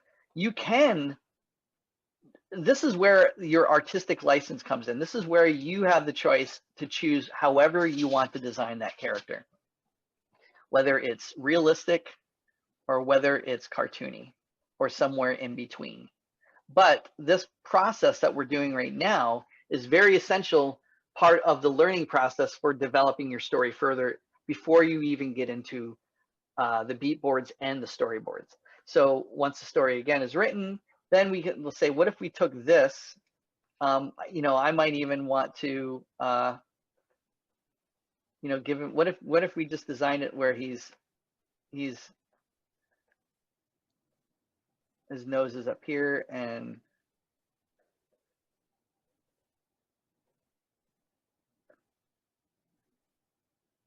yeah, I think you should look something, in between, not so cartoony. I like the seriousness of the real parrot look, with the eyes a little bit wrinkly, the smaller eyes. Is that what you like? That's what I like. What do you guys like on the chat? Do you guys want to make the bird very cartoony so that he can be super expressive? Or is the bird more realistic, like the one Travis is making on the side? I think the feathers need to be super realistic, because I think the juxtaposition of the really obnoxious yellow of the suit against the beautiful gray of the feathers maybe look really nice. So then we could say, and again, this is underneath. If this say was a macaw, like I'm looking at for reference right now. Travis, without derailing you too much, Yep. What was the stop animation program that you mentioned that you purchased at the App Store?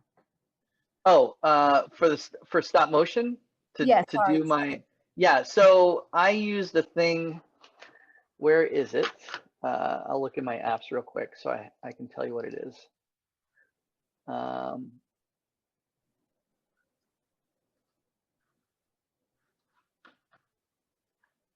Kaylee says they like the idea of in between realistic and cartoony. Joe said that they prefer cartoony, especially for the face. Well, yeah, and there's a lot of different things that we can do. Again, this little sketching session where I'm doing with you guys is just to kind of quickly put something down. It's not concrete. It's fine.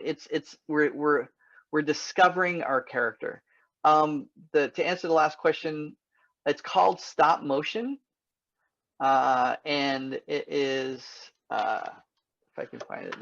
I'm just grabbing the information. It's called stop motion. This is the app icon that it looks like, and it seems to do really well. I don't know a lot of these apps, so I just found something that had a good rating and decided to grab this one, and it seems to do pretty well. It wasn't cheap. It was like $30, I think, to buy it. So it's on the more of the pricier side of things. but it's called stop motion with a camera icon app attached to it.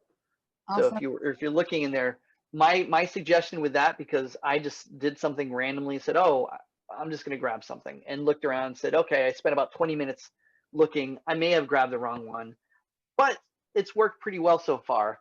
I just have to get a better camera lighting situation set up so that I don't have all the gradients. I want to get as nice contrasting and light white background as I possibly can. When you're shooting, that's the best case scenario when you're doing traditional. Thank So, you. or you can scan it. The other option is to scan your drawings in, and then I think both Toon Boom and TV Paint have a registration setup where you can register your drawings. Or if you want to make sure that they're registered, you can literally put a the animation ruler down with the little registration Like a things, watermarking? and then you can tape it down on the literal. I have a large format scanner, so it scans 11 by 17, so I can go up to 16 field paper in that, and I can scan each one individually, one at a time, and then bring it into the computer and do it that way. That could be the best way to scan it, is to do something like that. But either way, stop motion app is a quick way, and there's cheaper ones, by the way, than the one that I bought. There are actually cheaper ones, so do your research before you get that, before you go any further. So with here, what we're going to do is, and I'm jumping, sorry, I'm jumping all over the place, but I want to make sure that we get this out of the way to be perfectly clear. Once we get the character that we like, I'm going to just throw in a little bit of color here.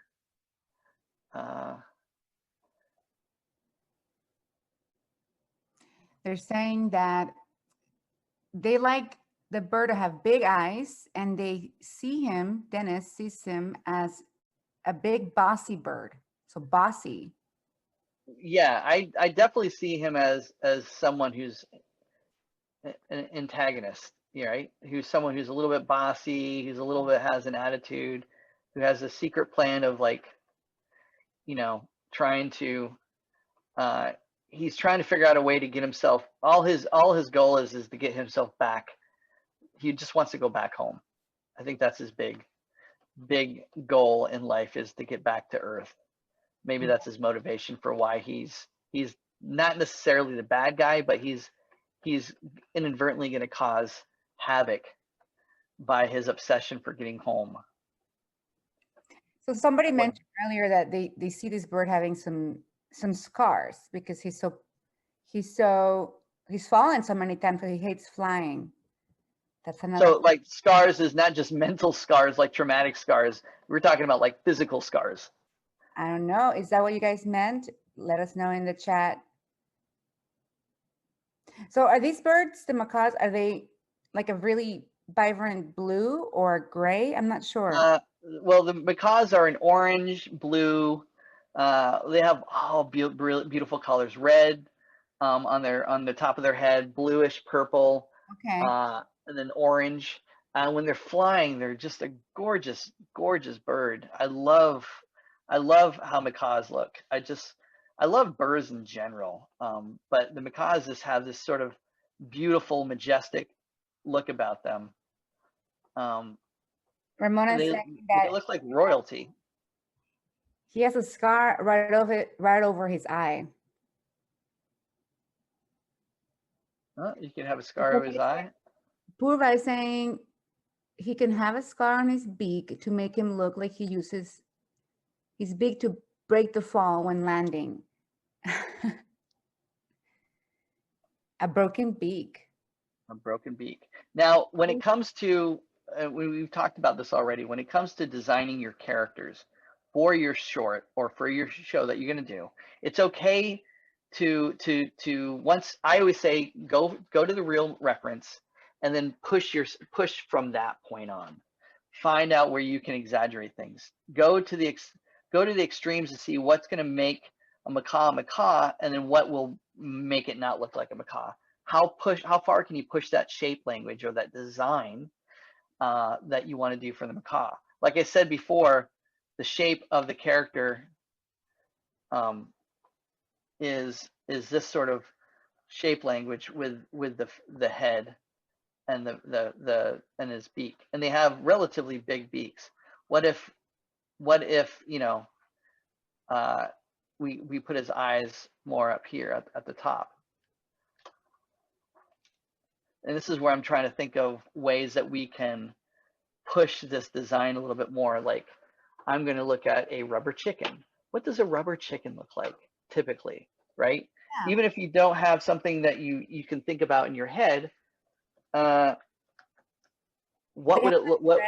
They have that red mouth and red crest, Oh yeah, a yellow body.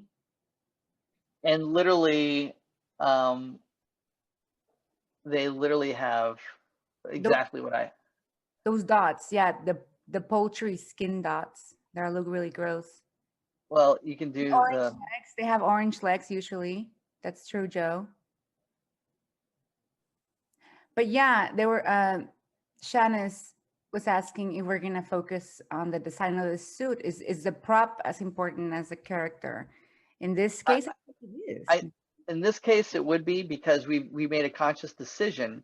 Well, this is how this character deals with its phobia, the fear of heights, and it also is a way of it not wanting to fly, forcing itself not to fly, right? Yeah. And then we this rubber chicken. It's just cracking me up that I've never drawn. Again, this is where the live streams come in, because you never know what you're going to jump into with improv here. So again, the rubber chicken. I love it. I think it's hilarious that we gave the parrot a rubber chicken suit symbolically too, you know, because he's sort of a coward by not being willing to fly. And chickens symbolize, or the chicken suit sort of being a coward. So we've got sort of this.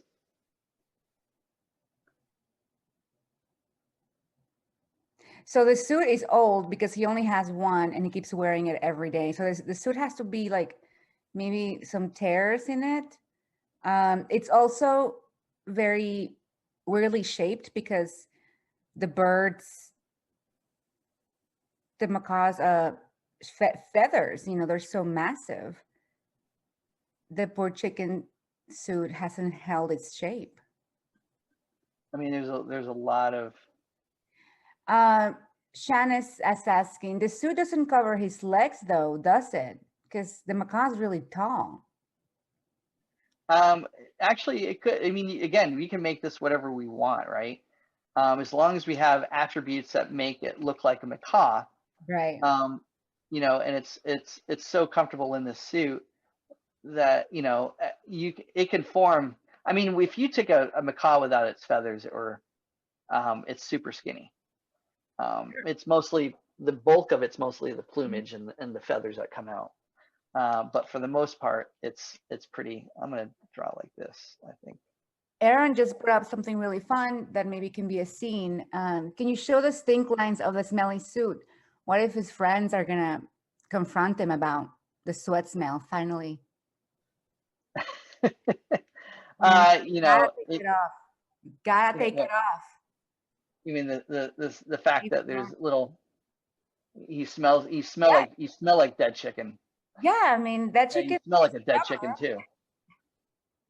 Oh my God, Shannon says that the chickens, I mean, birds don't have a sense of smell.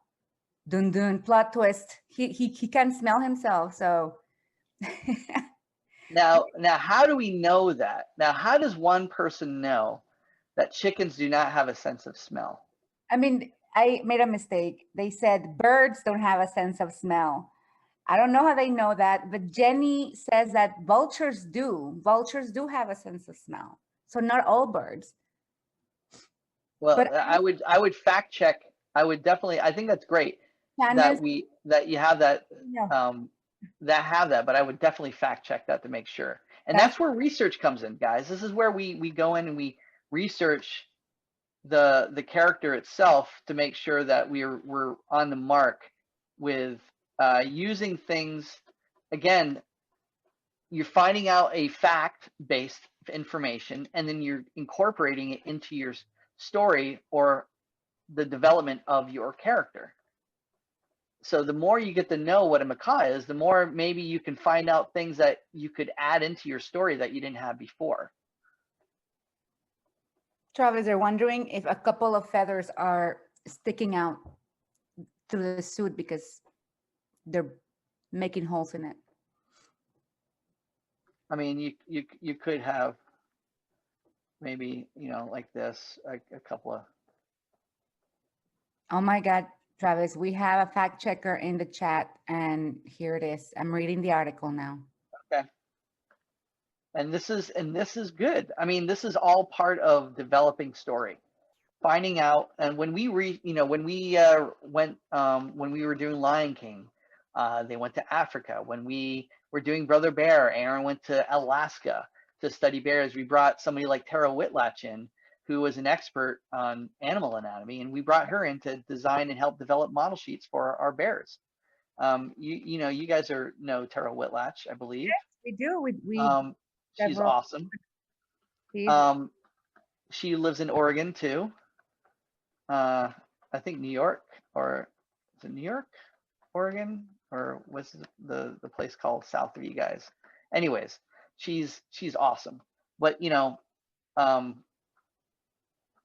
all of this was all part of the research process of trying to get to know us, to help make the character development part better and more fun. So let's say we'll go with this character for now. We can adjust that. But the idea then from there is you would want to do what does this character look like from behind? I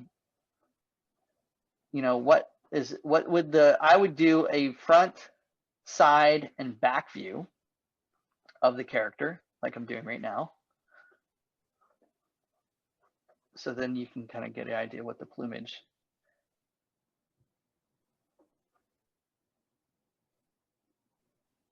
So that's just like what you did with your bat. And yes, you would want to develop all viewpoints of this character. Because we're going to see this character in different scenarios and different situations depending on the story that we write. And then we're like, well, what would this character also? Then you're going to want character moments. Once you've created, a shape language, like so this, we can even go more stylized. If this is our shape language for our character.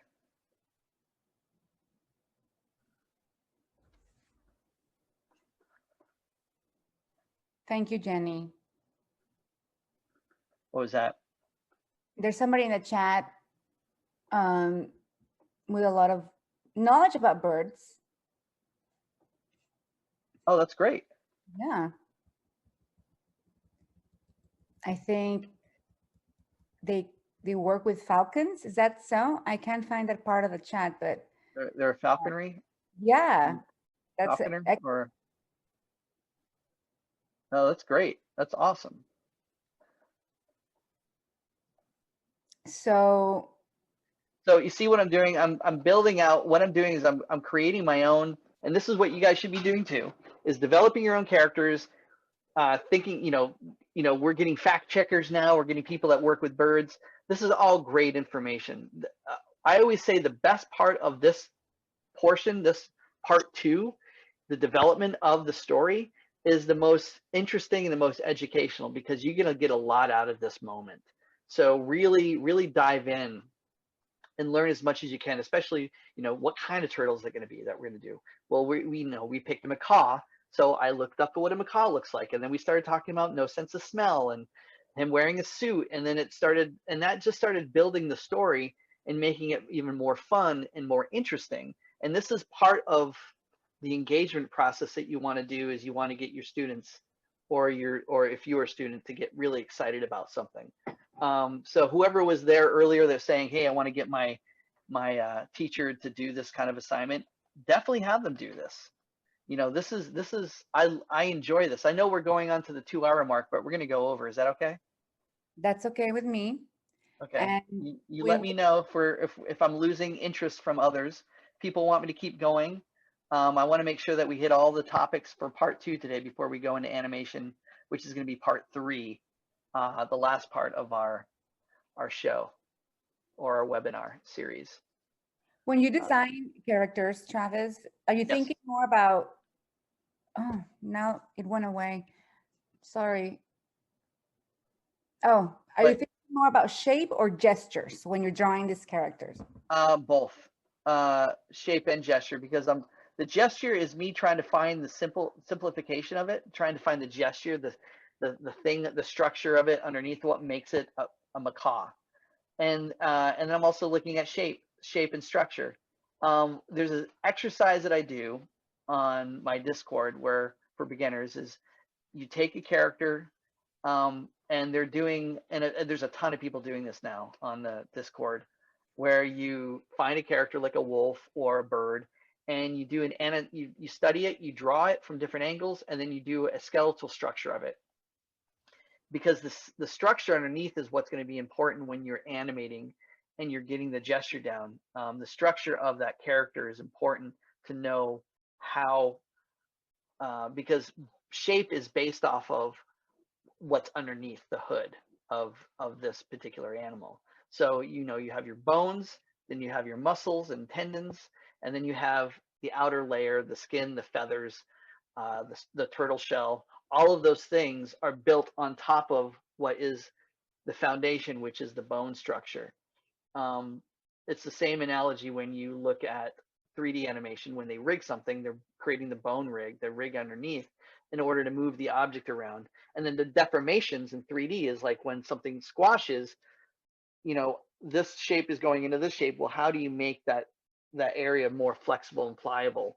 And to understand that, you have to understand how something moves, like a bird or a wolf. And all of these things go back to us learning from life, learning, you know, that's why Disney's book, The Illusion of Life, we're doing that. We're taking life and we're creating our own illusion from it. We're designing something and animating it, and bringing it to life in our own way, in our own form, but we're grounding it with realism. We're grounding it with fact-based information that we can then extrapolate and then design it for our own creative needs. So with the shape and the gestures and this, I'm right now just trying to get comfortable with drawing the macaw. So, and looking at the color patterns that they have. It's a little bit darker at the tips, and then orange underneath.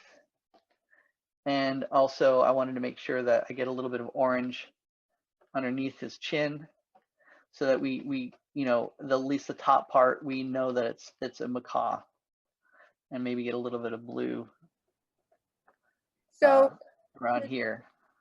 since you're developing the different views, the different angles of the macaw, would you also do the same for like moods? This is how he would look in love versus how he would look terrified. Yeah, so your moments, your expressions, the things, this is okay. Once you've designed the character, right, like I'm doing right now, once you've designed this character, then you're going to put him in situation and moments and moods, the expression sheets.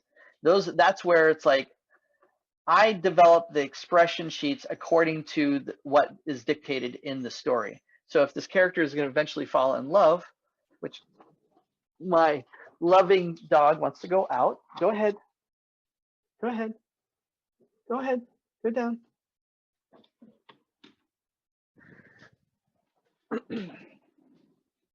Once I've designed the shape that I've got here, I've got a back view, a front view, a side view.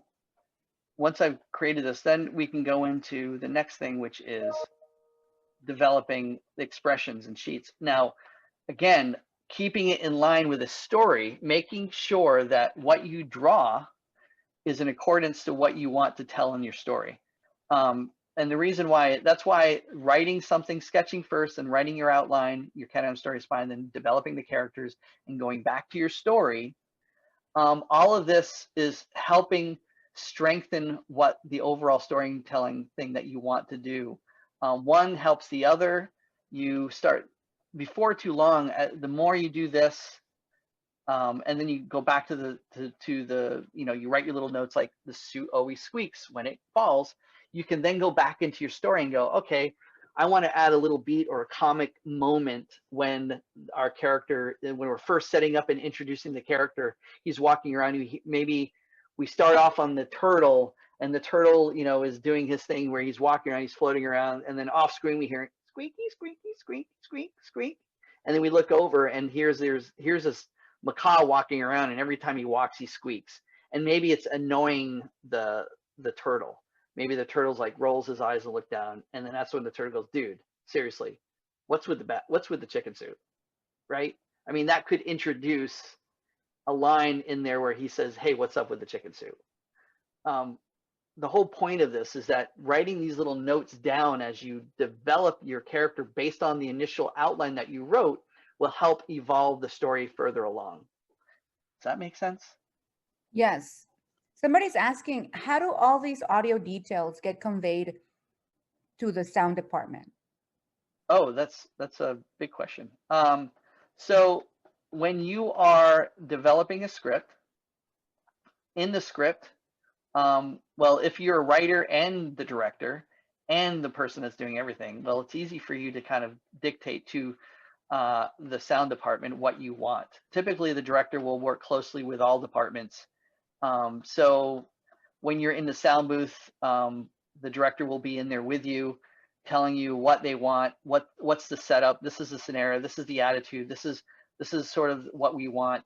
When we go into the room and you have storyboards done, and let's say the character's walking around, squeaking around, the editor might go in and say, hey, the director might go into the room and say to a sound editor, or to whoever's editing, who also might do the sound as well, hey, I want squeaky noises and I want this kind of squeaky noise, and they might emulate it themselves and say, can you get me this kind of noise? And then they'll either find it in their sound bank or they'll create it themselves. When one of the last processes that they would do with Disney is they would go to the Skywalker Ranch. A lot of times they worked with Skywalker Ranch in California, and that's where they had some of the best, probably one of the best Foley studios in the world is there, and they would actually do their final sound effects there. And that's where these guys literally, I mean, nowadays with everything being digital, you have an arsenal of sounds that you can create. I like to be traditional. Like everything that I do, I try to keep it original. Even the music that I have with all my little things that I post, every single beat out there is my own little original creation that I hired one of my friends to do, because I want to keep it original. Same with Skywalker Ranch. They would go there because they wanted to create sounds specific for that story point. So either if they didn't have it in their arsenal of memory banks of sounds, they would create it themselves in the sound booth. I never had an opportunity to go see that. My brother did, and he said it was so cool to see these guys create sounds and how they would create sounds. And what you would least expect what a squeaky shoe sounds like, and what materials they would use to make a squeaky, to make that squeaky. It wouldn't be as simple as, I'm just going to take a squeaky shoe and walk across the floor. They would literally create sounds from other things that emulated that squeaky sound that you wanted to create. So it wasn't always a squeaky shoe that was the source of the squeaky shoe. It could be maybe it was a dog toy that they created in a certain situation, and they added a filter to it that created the squeaky sound. It's really cool the way they invent sounds for Foley work. Yes. Are sounds, like Aaron was asking something, do you animate to the sounds, vice versa, or is it case by case? No. The sound typically has always been last. Okay. Voiceover though is always first, before you go to character animation. There are times when they've had to do pickups or redos on something where they didn't like this line, and it was already animated according to this, so then they had to bring in a pickup line later where somebody came in and did a line that was done after the fact. And in that case, they'd watch, they'd ADR it, they'd come in after the fact, and then they'd watch the video, and then they'd record the voice while watching what was being played in front of them. Now, the voiceover actors would typically be done once the storyboards. We'll do scratch, what we call scratch dialogue. So before they assign, let's say, an actor to a movie, we would do scratch dialogue, and scratch dialogue benefits us as story artists. If we can get some kind of dialogue in before we even start storyboarding, that's great. Sometimes we don't have that ability, and that's fine. But when we are storyboarding and then they go to, let's say, animatic phase, which is timing it out to see what the story looks like, they will bring in, like I've done scratch. PAs will do scratch. Anyone could do, the directors will do scratch. Everyone kind of all hands on deck will come in to record they record a character for that movie in order for us to see it, because we haven't signed an actor or an actress to that particular role yet. So, and this is typically early on in the production phase. And it's really funny to see. It's awkward and weird and strange, but I do a little, if you go to my YouTube, I do a little thing on how to record voice, and I kind of do an example of how I recorded the Odd Nuts story. And it's in my YouTube, and that one, where is that one? It's more about showing you how I do it as opposed to like the step-by-step approach to it. So like saying, hey, so now at this phase, I will do my voices as an independent filmmaker, and this is what I do. So that one is, where is it?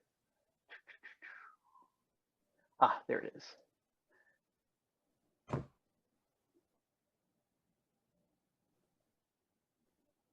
All right.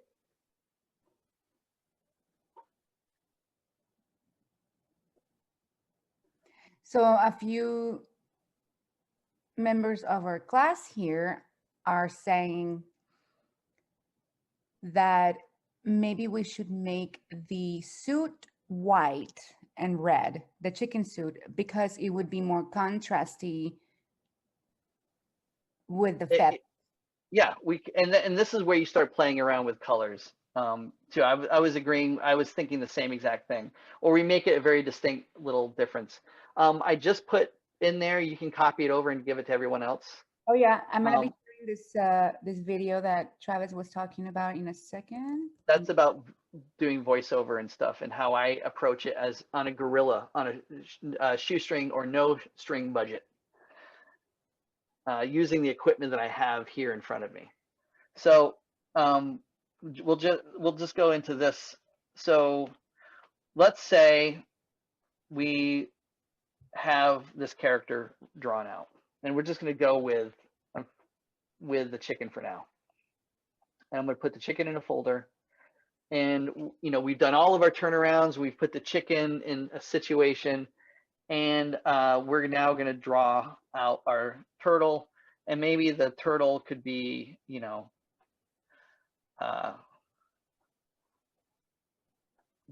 so big shell. Yes, go ahead. Since we're going back to character design, how do you decide on the proportions with different characters? It comes down to story. What does the story dictate? Does the story dictate, what it's like, what the story dictates? What's the personality of the character? What type of character is it? We've decided a macaw, so we're going with the general shape of what a macaw is. With a turtle, it could be anything. It could be a box turtle. It could be a tortoise. It could be a soft shell turtle. It could be a snapper tortoise. And all of these have different size relations and looks and feels to them. But what fits the story in conjunction with the character. Now, this is a claustrophobic turtle. What turtles likes to sit in their shells? Box turtles. Box turtles are really good about boxing themselves in. So you would want to go, naturally, I think, well, let's go to a box turtle, because the box turtle is known for being completely enclosed in its shell, snapping it shut, and then you can't see them. But he doesn't like to do that. He's the opposite of that. So, you know, what do we do in this situation? How do we make this character, you know, interesting looking and fun? You know, I'm giving you a general idea of what this thing looks like. It maybe has a similar beak and shape language that the parrot has, the macaw has, right? Maybe it's. Shanice is saying that the turtle should be younger to contrast the older macaw. I agree. I think, young and old, someone dating someone younger here. Okay, got it. They fall in love. I don't know much about turtles, but do they tend to go inside the shell when they're scared, or is that where they sleep? I'm not sure. No, it's a self-defense mechanism. So only when they're scared. Okay.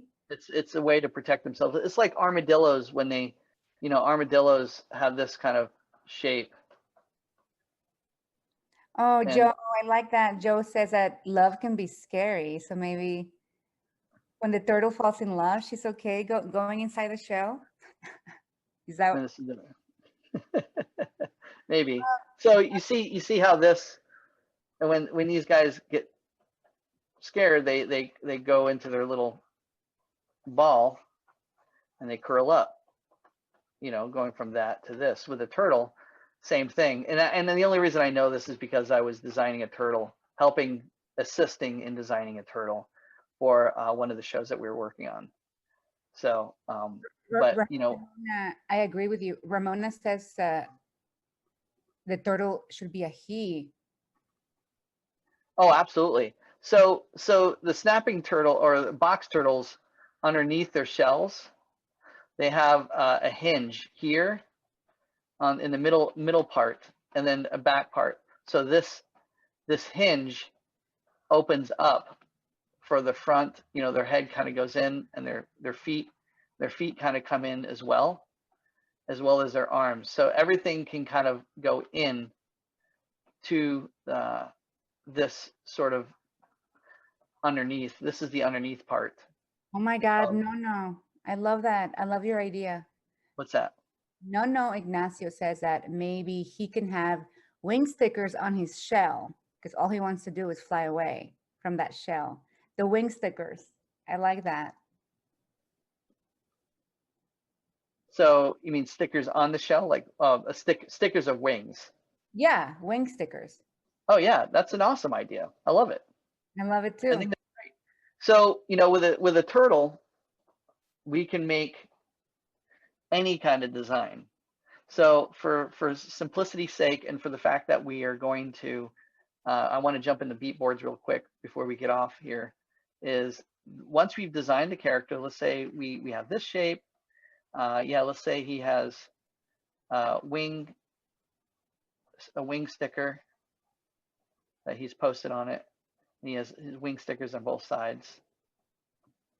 I love that. I love that so much. Nevada, fighting instincts. Bird doesn't want to fly and turtle doesn't want to hide.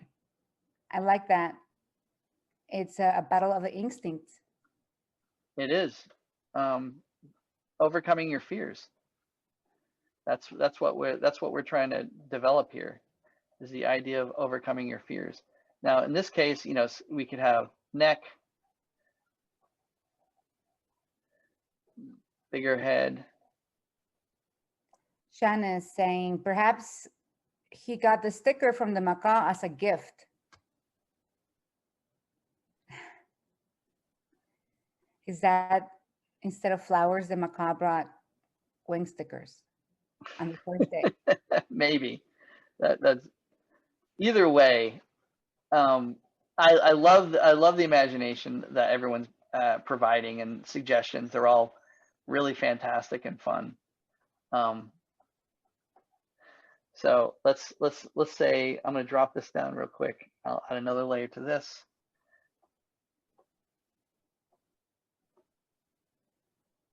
Nono had an interesting question, not related to what, well, yeah, related, but not really about character design, but more about you. Do you consider yourself storyteller first and animator second, or the other way around? You know, now that's a hard thing. Like I'm a story, you know, I've been in the industry now storyboarding for over a decade. And I still animate. So I would consider myself a storyteller that uses story and animation, storyboarding and animation as a means to tell what I story. I just have the ability to design and animate and board out the whole process. And that's part of why I like to consider myself all of those things. I'm not necessarily the best at all of them, but I like to think of myself as someone who I have spent years of studying and educating myself to have the ability to, if I need to develop my own short film without anyone assisting me, I can. And what does that mean? It means I have to learn the process of every aspect that it is for production, pre-production, story writing, everything involved to get to that place where I can be independent and develop my own projects by myself. So I would consider myself an independent filmmaker, story artist, director, kind of encompassing all of those different things, if that makes sense. And let's say, you know, let's make it more boxy looking. Ramona is envisioning the turtle to have flight goggles. Like this turtle is obsessed with flying, I guess. I like that idea. Thank you, Ramona. She's been great at brainstorming here. You can bring, yeah, you can have. Oh, I love it.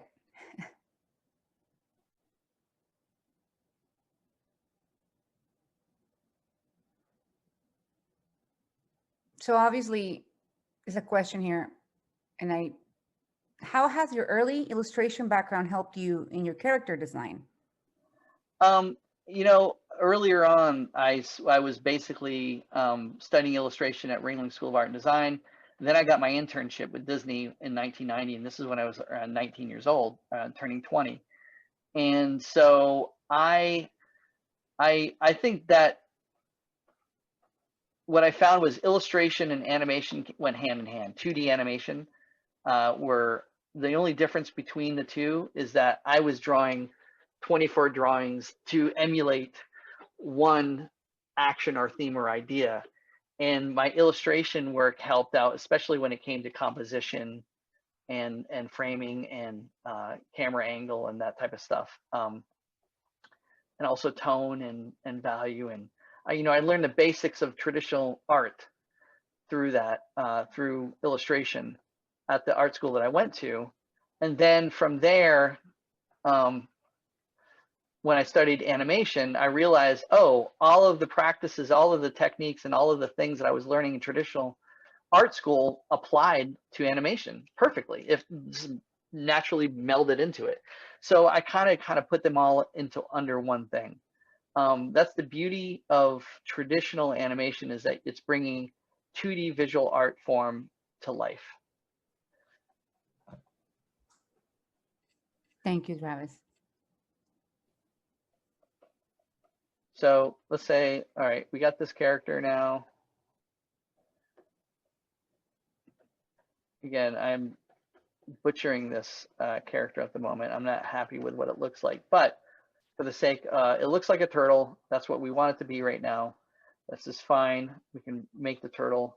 We can design them later.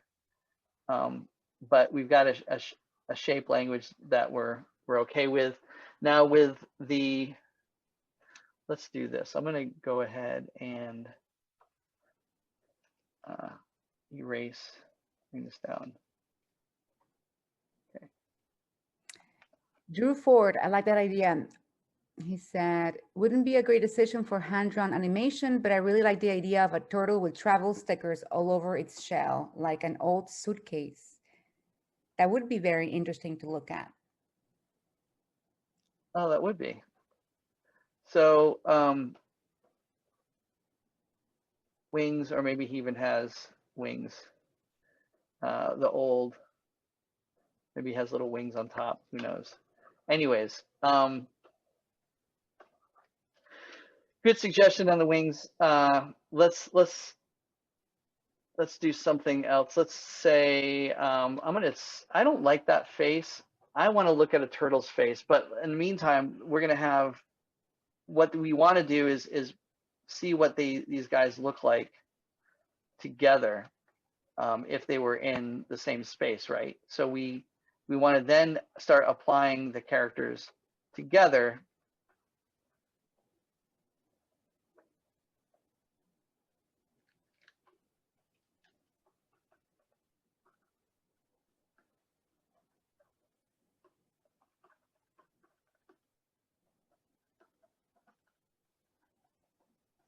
Like so.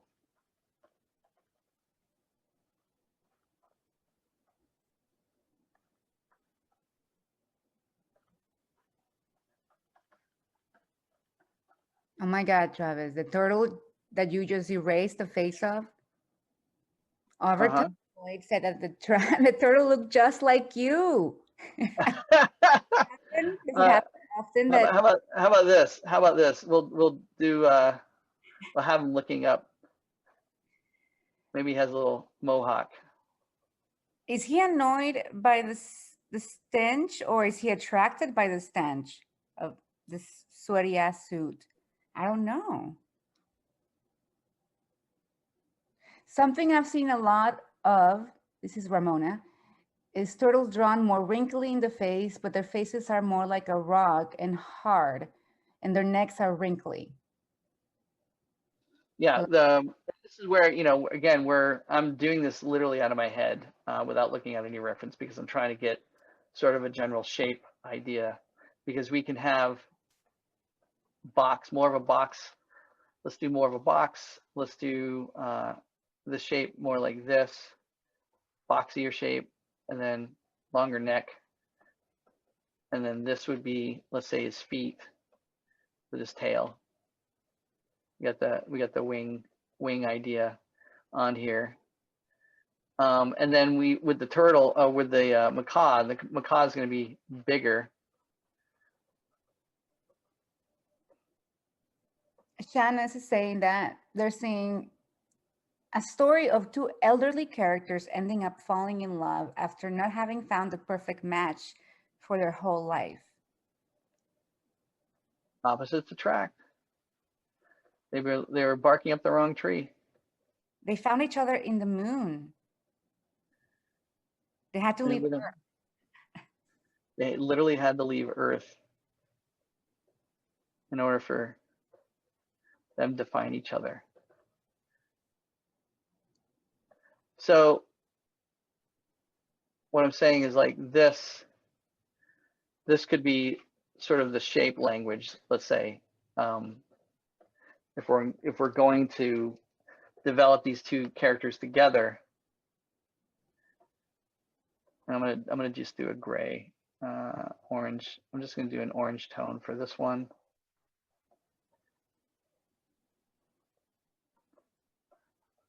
And then brownish tone for this one. So if you're following along and you come up with your own turtle and your own macaw concepts and you want to send them to me, I'd love to see your own versions. Oh yeah, and again, we're doing this live, impromptu, on the spot for you guys to get a good idea of where you can go with this, how quickly you can start developing the idea, and then from there, developing your story. So the whole point of me drawing these characters was the next phase out of your outline is to literally draw what the characters look like. And as long as you have a good shape language that you want to have going along in this, then you can start going into your beatboards.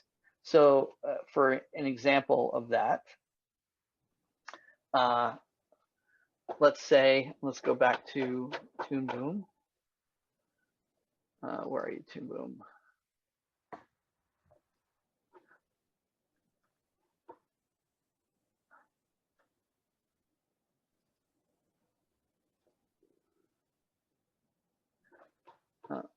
Toon Boom, for some reason, did it quit out? I guess it quit out on me. That's okay. So what we're gonna do here, and I'll go into this. I'll just keep it in Photoshop for now.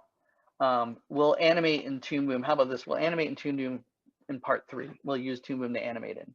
But you can storyboard in that too. And you can storyboard in just about anything. All you really need for storyboarding is you want to create panels. And I liked, again, for each beat, for starters, the challenge would be take Once Upon a Time,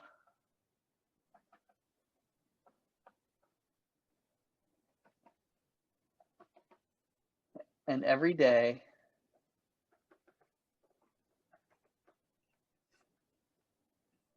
until one day.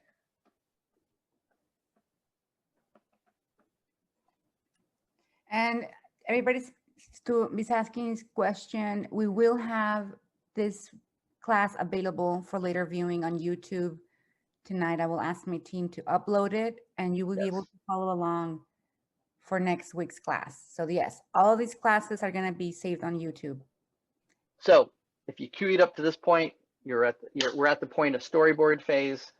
So you've built an outline, you've started developing character sketches, you've got sort of you do expressions and character pages. I'll see if I can try to pull some kind of examples of each that I can send to Elizabeth. And then for the Beatboards, you're going to take each written part that you've written. The first phase would be, you have character designs, you have a moon, you have sort of a scenario. Maybe the location is literally on the moon or in a space station that's centered on the moon. So you're interior space station, you're inside a space station.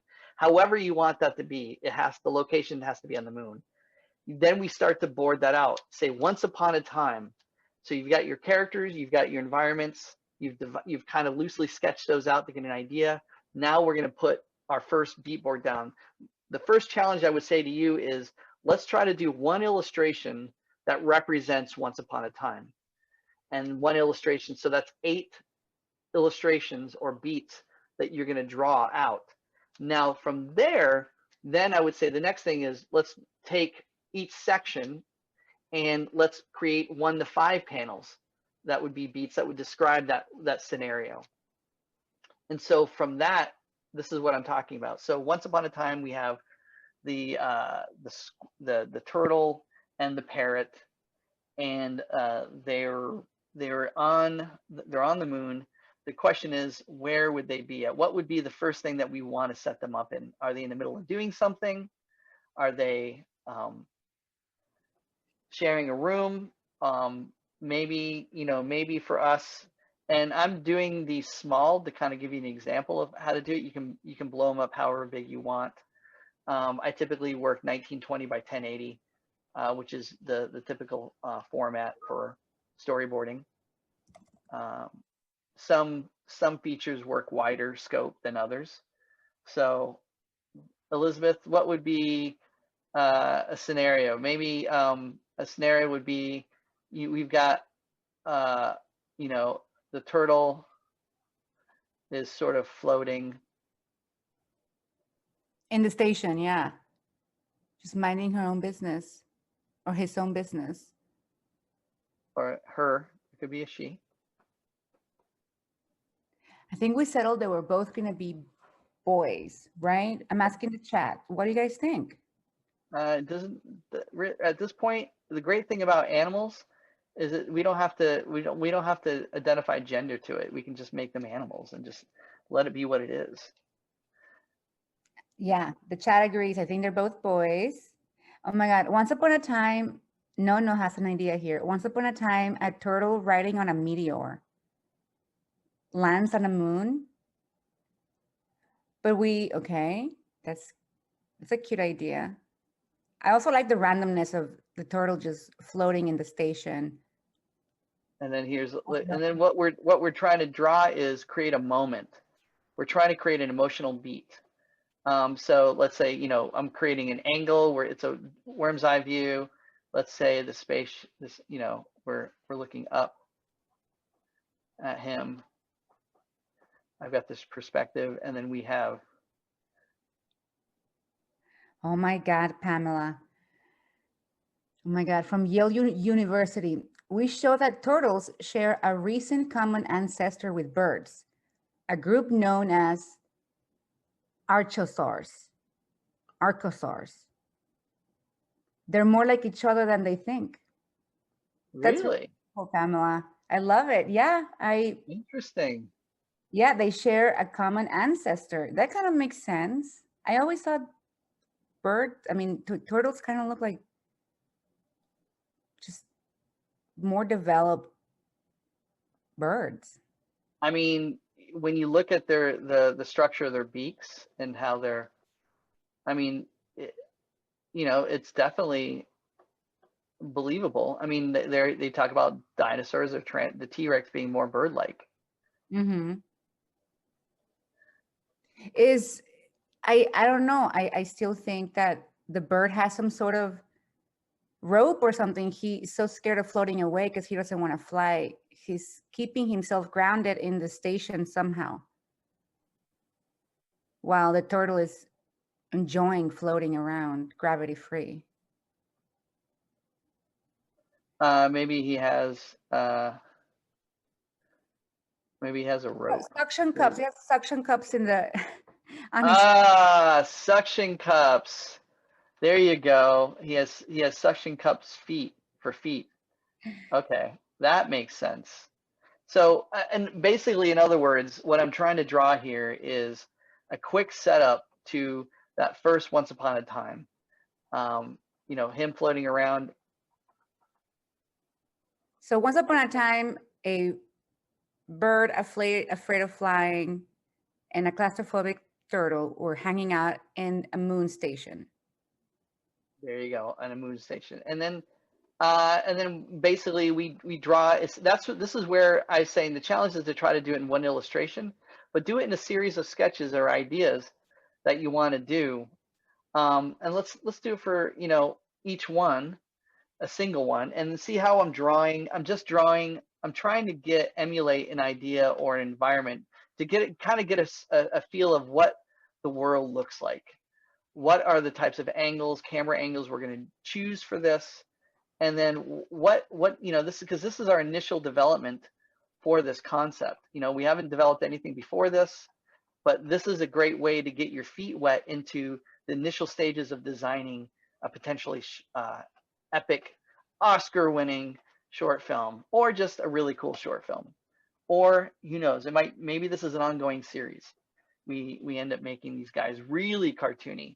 But you see how I developed an upshot angle where worm's eye view, looking up, characters looking up at the turtle while the turtle's floating around, and you're trying to emulate through the singular board what the general synopsis is within the first beat, which is Once Upon a Time on a moon base. There was a parrot macaw who has a distinct fear of heights, wearing his comfort chicken suit and walking around in suction cups, while his cohort,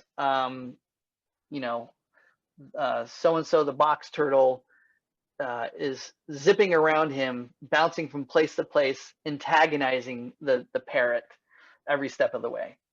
I love it. Or like having fun, like zipping around. What does that look like when he's zipping around? Like, that's when you kind of get into a series of where you have to create more than one board to kind of emulate that thought or idea.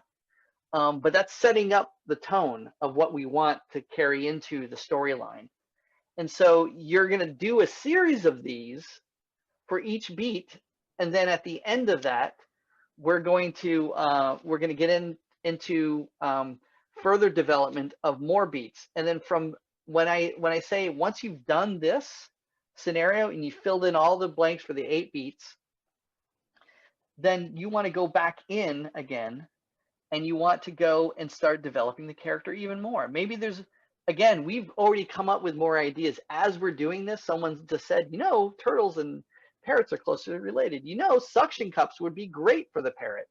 So now we can go back in and let's design these characters a little bit more. See, the Beatboards are helping us develop environments, helping push the story a little bit more.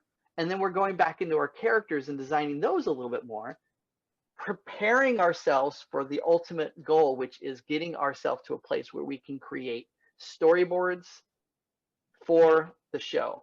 So I'm going to quickly go into the storyboards before we end it.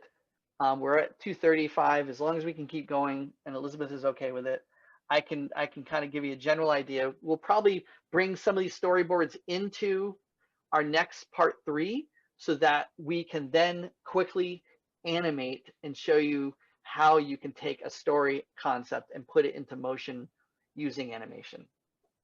Okay, well, a few of our attendees have left because they had to go, but we have a large crowd still here. Okay. It is your class, Travis. I am here for as long as you need me. So if you decide that the class must go on, I'm going to be here. Class, thank you for your patience and for your If you want me to end it now, we can continue this for part 3. I don't want to end it now. I want you to do what you think is best because Okay. you're the instructor and I don't want to destroy your flow. So I'm going to write this down for everyone that knows. So you build your outline.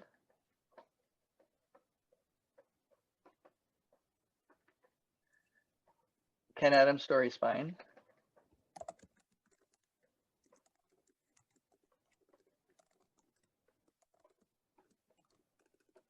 Then you build characters.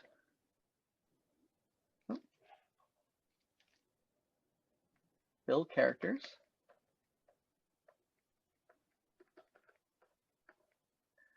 And then the next thing, that's model sheets, rough model sheets and expressions.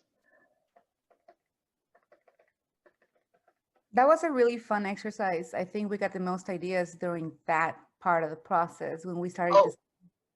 It's great. It's a really fun process, and I think again this is the part that you're going to have a lot of fun in. Then we go into Beatboards.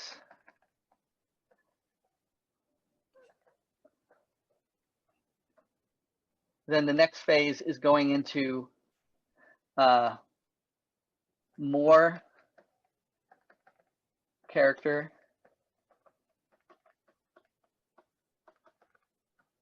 and I would say and world development.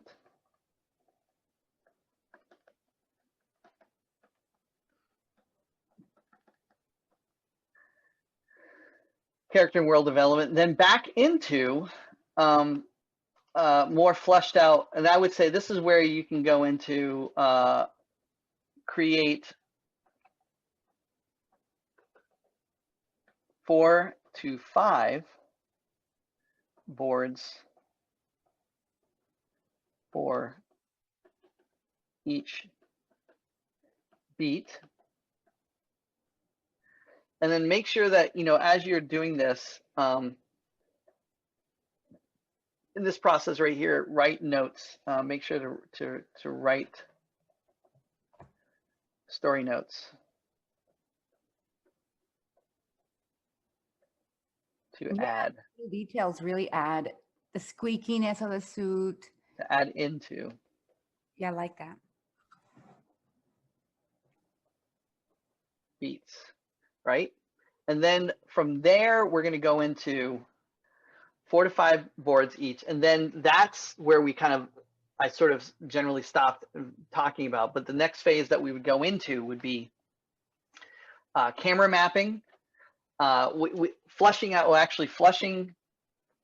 This is where you go back into your story, flush out story, and then write final script or outline. All of this from here down to here is bringing you back to the writing phase of getting your fully realized script or story out by a combination of going back and forth. And then that will lead you into now we can, once you've written a full outline, which is essentially, I did the same evolution, the same process. And by doing that, I was able to do the on nut story that I kind of showed you quickly, which is a fully realized storyline. And now I did a combination of those things. So I will share, if you want, I can send Elizabeth that on nuts story outline. And it also has links attached to how I referenced, or what animals I reference and where I reference it, to kind of do the building blocks. I'll also throw in maybe some character model sheets that I did for that show to share with you. And and then from there, what I think we can do is we'll talk about thumbnailing and boarding, actual thumbnailing and boarding in part 3, and then I have actual examples of bouncing balls and stretch and squash. And I wanted to kind of diverge a little bit and talk about that for part 3, because part of lesson building and then creating the building blocks is taking apart, like, why is animating a bouncing ball important to story? Why is doing the flower sack? These are exercises that we do to learn to be better animators, but why is that important, and how does that apply to the story or overall story process? By us going through what I'm doing now, hopefully you'll start to get to understand why this will be important. And hopefully by the end of part 3, you'll kind of get a better, broader picture as to why it's important that story is involved in every facet of animation, whether it's color, whether it's story, whether it's character design, whether it's layout. All of this relates to the story point that you're getting across. And even us doing this little exercise today, you understand why it's important to character design along with writing, right? It builds, Elizabeth, it builds the story even further along. So it's a constant massaging of each section to get to the final places. You don't want to, and this is important, you do not want to board your final boards until you have a final script. Get that script locked down the best that you can. Now, you'll probably make changes, and I'll be honest, I'm working on a show right now. After I'm done with this, I have to go back to boarding on a project where I was done with it 4 months ago, but they called me back and said, hey, we're 90% in production, but we have some writing note changes. We need you to help us out on this section. So even, 2 years into a production, there'll be story note changes. There'll be script note changes. Nothing will be absolutely perfect, but for the purposes of our exercises here, you want to get to a place where you feel comfortable enough to do your first round of boards before moving forward. So all of the step 1 to step 6 that I have here is all to build yourself to a final script or a final story outline that you're going to use for your building blocks for your storyboards, your animatic, and ultimately your final animation and production. So hopefully that makes sense. And I guess we'll just end it with this. Right on. Well, I will make sure that this is uploaded to YouTube so that everybody that wants to reference it for later, you can. And I'll also be updating that blog post with all the resources that you share with me, so that we can continue to make this a cohesive experience for those following along. Thank you so much, Travis, for spending extra time with us and making it super interesting. And I can't wait to see these characters fully developed. I would love to see at least that bird. It's like render. I was just thinking, like, would he have like his toes in the middle of the suction cup? Oh my God, that's hilarious! Like this, like so that's like a. So that's what his kind of toe would look like. I don't know. We'll see. We'll figure this out. I'll try to draw something and then I'll post it later. I'm actually now I'm curious to what I can develop out of this sucker, because sucker, no pun intended. Yeah, it's interesting, and I do agree that it ended up looking a little bit like you, the turtle. So maybe. Thank you. Well, so much. I hope everyone enjoyed this. I got through most of what I wanted to get through today. We will carry into next part 3 to kind of cover, because I want to make sure that you guys are getting your time's worth in this for educational purposes. To get we'll briefly talk about this, but in the interim, please go check out my Discord. Look at the story exercises we're doing over there. Also check out my website again, and go to my YouTube, because there's a lot of information on the back to basic tutorials that might be helpful. Now I have live streams, I have categories, and they're kind of like this. You have to kind of scroll through some of it. There's since they're live, they're unedited, which means there's parts of it that get kind of boring and mundane. But if you're willing to go through, I just put a new category in for purposes of organization, how to develop an animated show. I have 27 videos that are like hundreds of hours of information of live streams where I'm developing and going through the whole storyboarding, thumbnailing, and beatboard process. If you want to check that out, go to my YouTube page and then check out how to develop an animated pilot or animated show, which is a category in itself. And there's 27 videos, each between 2 to 5 hours a piece. Lots of nuggets of information I post there, but that literally is me developing a show live. Thank you so much. Making Where can we find this Discord link? I thought, did I give you an invite link the last time? Let me see here. I will. I will do this. I can give it to you if you give me 1 second. Yeah, the audience wants to join you, and you have quite a few fans here. Even your 5-hour streams aren't boring. They're saying, like, stay here. Thanks for lying, and I appreciate that. Thanks for being very kind about that. We have very nice class, very nice students. Thank you so much for being awesome in the. I mean, this is what makes the class really interesting. And Alexandra, if you missed the first session, it's on YouTube, so you can watch it and you can see how we came up with these 2 characters, all with the brainstorming from the audience. Yeah, I wanted to share with you one. Where the heck is it here? We can go back. I'm gonna go.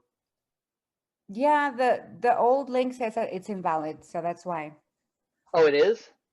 Yeah, the old link you gave me in the first class, it was only valid for like 2 days.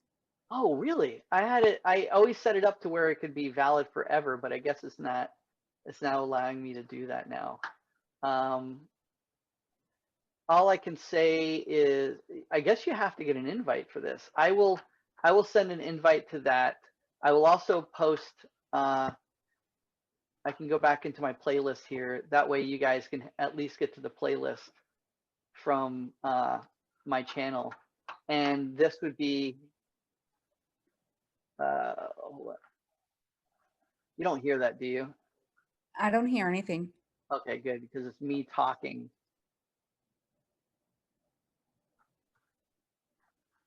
So hopefully, for those of you who are students, if you are enjoying this class, you can share it with your instructor, because it is very challenging to teach animation and storytelling remotely. And it's something that requires finesse and a lot of experience. And sometimes these instructors were just thrown into this remote world without any sort of training. So watching Travis teach should help them. I just put the link into the YouTube of the storyboards. Right. Sorry. Go ahead. I'm gonna share with the team here that post, or that. What is that link to, Travis? That is to the how to animate an animated show, how to storyboard an animated show, from script to animatic. And I'm actually in the thumbnail phase of those 27 videos. So I went through a lot. Everything that I'm trying to do now for you guys, I'm trying to shorten it into 4 hours. But it's a lot of work. It's a lot of information to get out to you. And I encourage everybody who's still watching to go to our YouTube on Wacom and watch Cartoon Crunch, because it's another great short little series where we taught a series of students how to create a short in 1 week. And Travis was there, and he has some amazing mentoring and great points in story developing. I'm going to wrap this webinar up because my team has to go, and Yep. Travis has to go eat. But we will see you here next week. And follow Travis on Sketch to Animate. He will share his Discord link later today so that you can join it. And I will stop sharing at that point and say thank you guys very much. I know it went longer. I apologize. But thank you, Elizabeth, for your patience. And I look forward to everyone next week. Give me your comments. Let me know how you guys like this. Let us know. Join our Sketch to Animate site. Sign up for the newsletter, and I will get Elizabeth another invite Sounds very good. shortly for Discord. Thank you so All much. right. Thank you so much, team. It's a wrap, Travis. See you next week. See you next week. Bye. Bye.